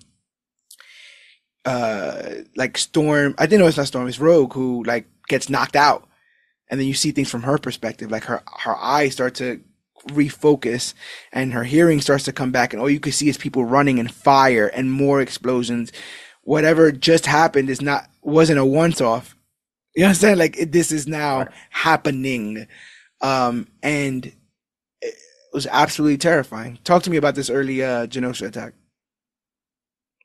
No, I mean, just it was heart-wrenching just seeing the Cable moment, right? Yeah. Because we now know who Cable is officially. And so seeing him go and like because this harkens back to Cable's first appearance in the original show. I always wondered why they had Cable first show up in Genosha. It made no sense. When you know Cable's story, it doesn't really have anything to do with Genosha. It's about Apocalypse. It's about him being the son of Scott Summers. He's like the mutant messiah, so he's all about having to save the future in order to save the past and kill Apocalypse. John So I Connor. remember in the show, yeah, right, exactly. So I remember in the show when he first shows up in Genosha, and they even Trask says oh, he's like a bounty hunter and we hired him, but then he turned on us or something like that. I'm like, what? Like, why did they make him like this? So I like the idea that now in this story in 97, saying that, okay, maybe he was doing that as a way to try to prevent this from happening. So I like how they cleaned up that story by doing this. So yeah, when he sees it, he's like, "Hi, Mom. I'm trying to save you," and he's crying because you can tell. She says Cable. I was just saying Cable says Nathan. Like she sees her son, the son that again maybe a week 2 ago, she gave up hoping that he would live, and now she sees him as an adult, and in the moment there that they're trying to have this tender, absolutely gets ripped apart. Yeah, and like this. The entire time we're in this scene, Genosha is a thriving nation. Like I said, that they're partying, happy nation, happy nation and dancing, and we now have our ruler and our leader, and his leader has his queen. This is amazing. This is a moment of joy that's quickly just dashed away by just what can only be identified as like atomic bombs being dropped on Genosha, which if you know the comics too, where this happens, where this super sentinel shows up and kills, I think in a matter of hours, 16 million mutants. Yeah, it's insane. It's 16 million people gone, eradicated, forgotten, dust. That's harsh. I don't. If you're a person, you hear about a few people dying. Most people react, "Oh wow, that person died, hit by a truck, or a horrible accident, was shot, something happened," and you kind of, "Oh, that could have been a family member. That could have been this." You hear 16 million, even if it's an island of people you don't care about, you still hear that number and go, that's something. It's also a case where it's just going to be written up as another mutant genocide, like on the other side of it. Like tomorrow's Tuesday for everybody else. You know what I'm saying? Humans get back to work. We go back to everything they're doing, and the mutants, they're back down again. Right. But like seeing Nightcrawler get hit, seeing people get vaporized right in front of us. Threat seen, threat detected, boom, gone, done. Matter of fact, showing the cold and matter of fact nature of war, how it just happens. There's no sad music. There's no slow motion shots. Shots are fired and people die, and that's just what happens. Cold as it is. Yeah. And these are people we were meant to sympathize with. These are people that we have been sympathizing with this whole time. Like I said, Callisto. I just saw her in the thing, dead, gone. Yeah, Sam Shaw, like you say, Sam Shaw is on a gurney as well. And you're just like, and you see, Nightcrawler like just be able to save some people, and then he gets blasted. He doesn't die, but he gets like, and I'm like, oh, if you kill Kurt, I swear to God, right? I was worried too. I was like, nah. Yeah, but I'm like, they could do anything in this instance. If they want to do time travel, whatever, they could do anything here, right? Like, I'm like, I don't know where this goes. I don't know how this ends. Only knowing E for extinction, So I'm again, just all of it, completely well done, absolutely well done, chilling. Just how they show this, all of it. Yeah. So. Excuse me. Oh, and then the statue, bro. And then the statue. Oh, yeah. I mean the poetry of that, right? Yeah, man. He's trying to save everyone at the same time, knocks into the statue falls and just murders people. No matter where he goes, it's just lost. Right. Like this has to be, and it quite frankly is, the most triggering thing to have in Magneto in a very long time. It is his dream and the dream of his best friends, in ashes. Mm-hmm. And he's still delivering epic lines. Like I love when he says, "We're gonna we now is not the time. We don't have the time to think about the regrets of the people we could have saved. We're just gonna save everybody." Yeah. Little does he know, nah. When this happens with the statue, he starts like having flashbacks. Like he starts, thinking of the people that were killed, the people that he's met, that he's promised, or all the people that he's trying to lead, and he. In a badass moment, doesn't really do anything. He starts to beat the hell out of the Master Mold with a train. Like he starts to use it as a whip. And just anger in him. And he's bloody. His suit is ripped to shreds. This is supposed to be a brilliant moment for mutant kind. And yeah, it's heartbreaking. It's horrendous. Remy shows up to save Leech and the other Morlocks. And Leech is there like, I know Magneto's going to come save us. When he has to, whatever. And then it's Remy, and I'm like, and then the poetry in that again, nothing wasted, nothing by mistake. Remy helps Magneto get his promise across. Like Remy's acting in Magneto's stead. Magneto's the one who set up this entire plan. And he's pushing past his pride, trusting this man who's trying to, get with this girl, and ultimately will pay the ultimate price for it. It's like, man.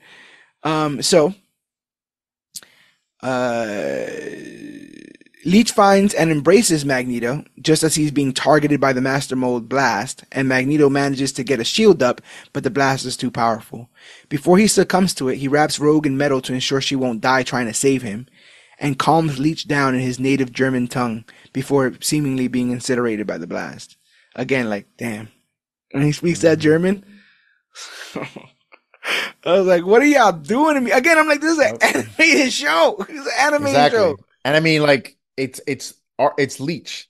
This sweet green kid looking up at Magneto, and Magneto's just desperately trying to just, like, he's looking at him like, yo, we're about to die, but I'm still going to comfort this person in death, because what else is there to do right now? I'm not going to sit here. We're not going to die screaming. We're going to die peacefully and chill. And it's horrible. It's horrible. It's horrible to watch. He's almost like a parent in that moment.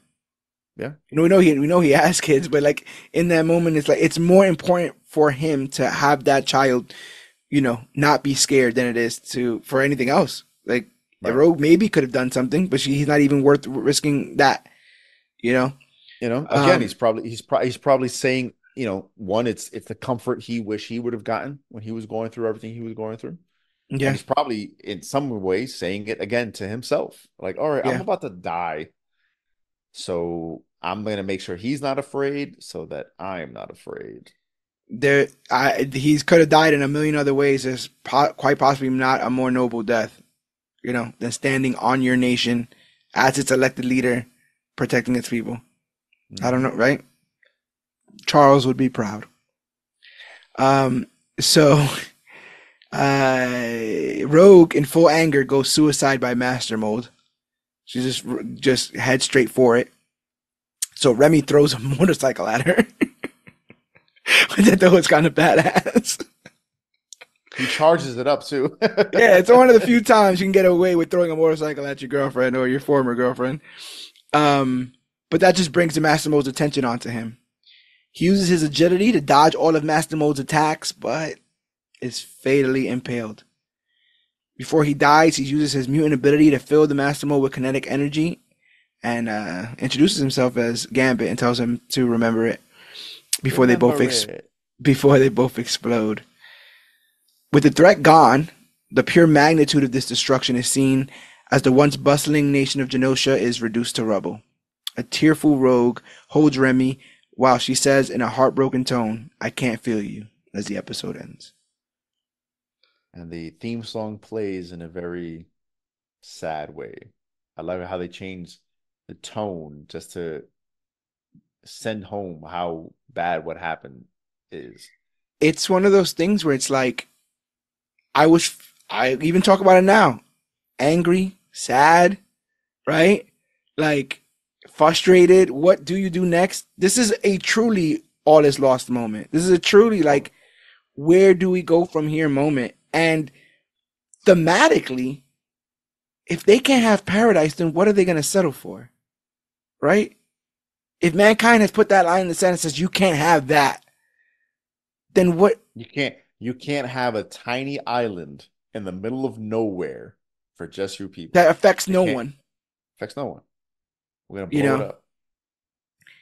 There's also the added tragedy of this idea of that Magneto brought those people over there so that they could be safe. Right? So there's so many people on that island that wouldn't have been there if Magneto did not bring them over there, hoping that it would be a safe place. Right. Yeah, I don't think words can do it justice, man. Like I'm kind of struggling to continue to describe it, but I just like, it is like for all the Call of Duty of the world, right? Where people are cosplaying as soldiers out there, getting kill shots and stuff like that. Like this is the harshness of real war. This is the matter of factness when people decide that a other side is less than human and therefore does not deserve to live. This is a true example of what certain people are living every day, until their extinction, because that seemingly is the only other option, because there's no tolerance on the table anymore. It's heart-wrenching, but it's beautiful. It's doing what X-Men comics did.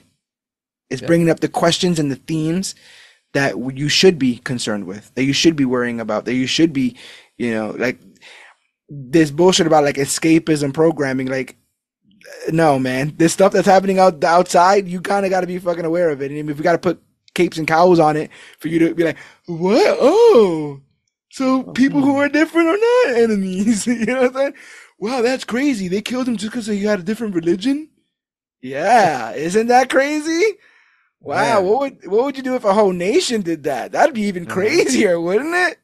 It's like a brand new idea, huh? Yeah, that's what I'm saying. Like I love that this was able to bring this to the forefront and bring this to the table, because I'm shooketh, and I do believe that it should be nominated, at the very least nominated. I couldn't just recommend this episode because without context, I don't know what it means. But as a culmination of just these 5 episodes, not even the entire animated series, right? As a culmination of just this one half of the series, talk about a roller coaster. Talk about a roller coaster. The latest and greatest to come to X-Men comics in a good way, and then also in the most tragic way. People had a feeling that this might be something on the horizon. Cassandra Nova confirmed for Deadpool 3. Who knows? The Uatu is now the official tie to all of this, right? Because he's been in What If, and he's been, now we've seen him in this. If there's Watchers in Guardians of the Galaxy, I think Stan Lee's hanging with them. I think it's Guardians of the Galaxy. Yep. So they kind of, I think honestly, they are going to find a way to tie all this together. Not in a way that you have to watch it all to enjoy it, but I can't help but think that somehow, some way, some version of this is going to be tied to everything. I know we're past the Kang of it all, but I think Immortus was in the original series at one point, and he did some time screwy uppery. Mm-hmm. So who knows? Like, is that a multiverse? Is that a tangent? Is that Immortus hanging out with the Kangs and all were in the stadium and stuff like that? Like, it's all bonkers.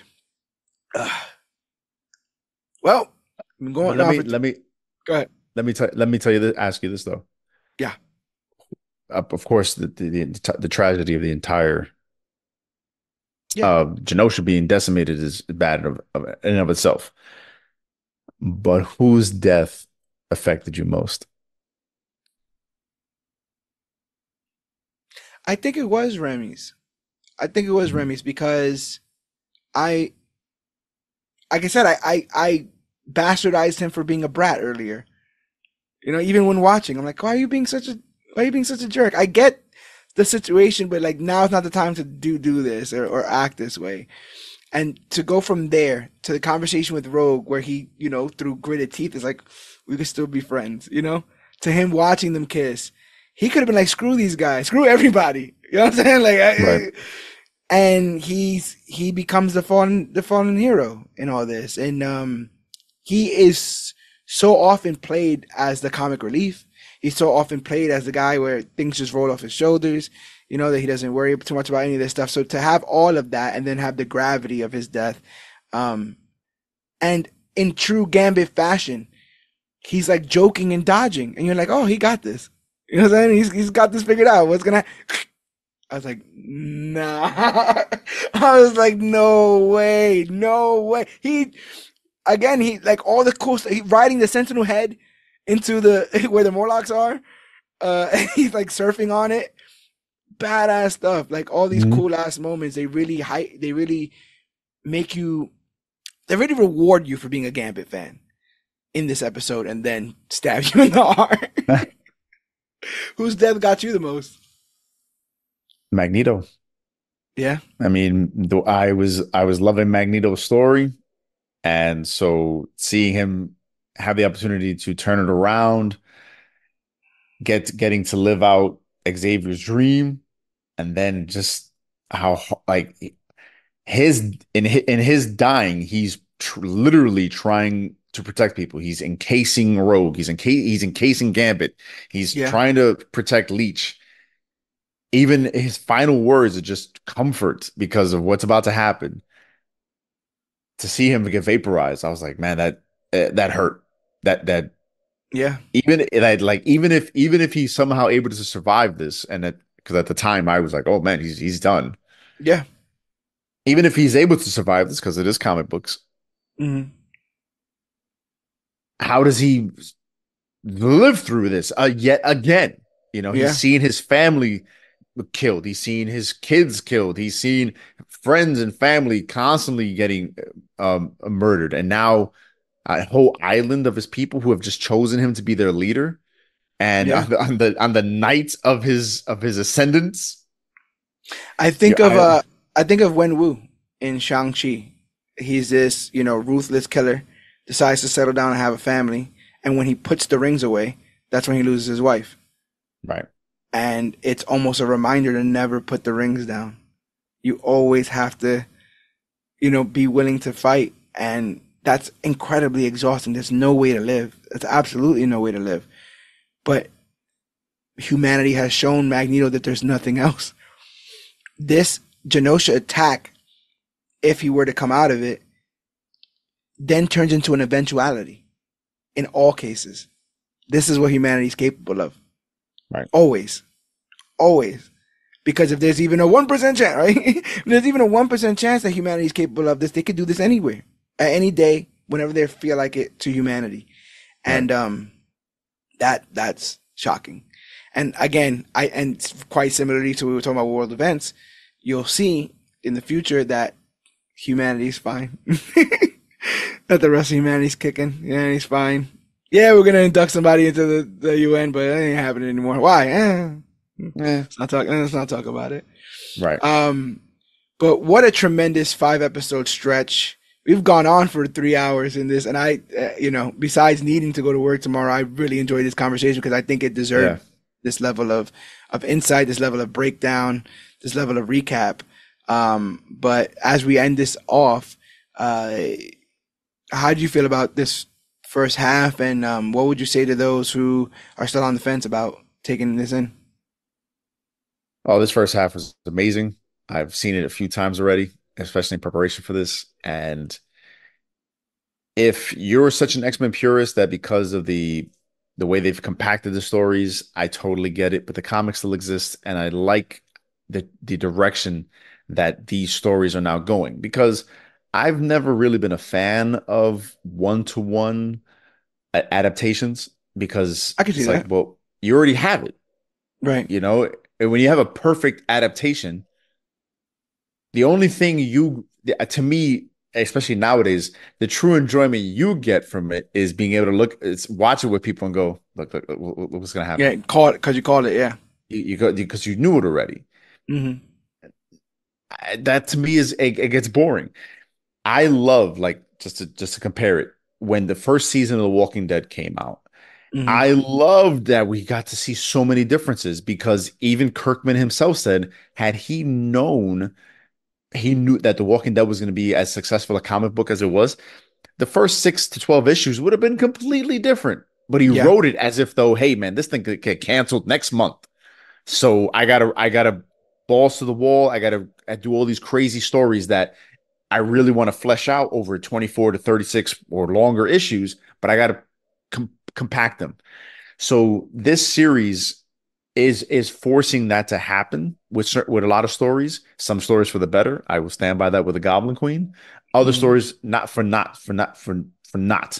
So for those of you who are upset by that, guys, this them compacting it to me is going to lead to more, not maybe not necessarily more interesting stories depending on who you are, but at least different paths for us to see the different ways. Like I love seeing this Madeline Pryor. This is a Madeline Pryor Yeah. that's way more interesting than just a scantily clad woman who has these diabolical wishes and wants to put hell on earth.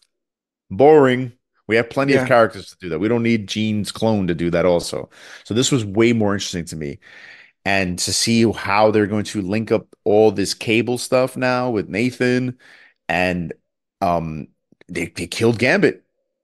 They killed Gambit. And for those of you who Yeah. know, because I was worried this was gonna get quickly undone.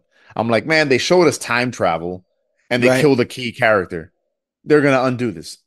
It doesn't go that way. I'm fascinated by that because in the comic books, that thing would get fixed so quick. Yeah. So I liked where this is going, and I like that it's somewhat different because I could read the comic and go, "Ooh, good story," and I can watch the show and go, "Ooh, different take on the story." It's kind of like a what if, different take Yeah. on it, and I get to enjoy that path.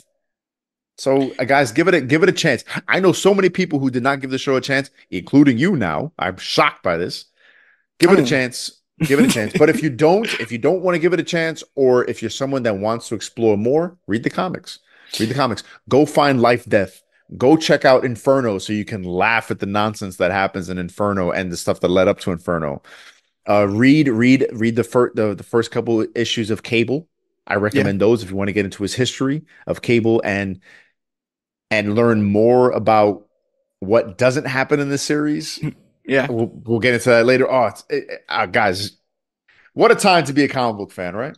100%. And I also agree with that sentiment. I do believe that when this kind of stuff is done right, it does lead directly to the comics because it creates a hunger and a hunger that cannot be satiated by waiting another year for a season or waiting another 2 years for a film.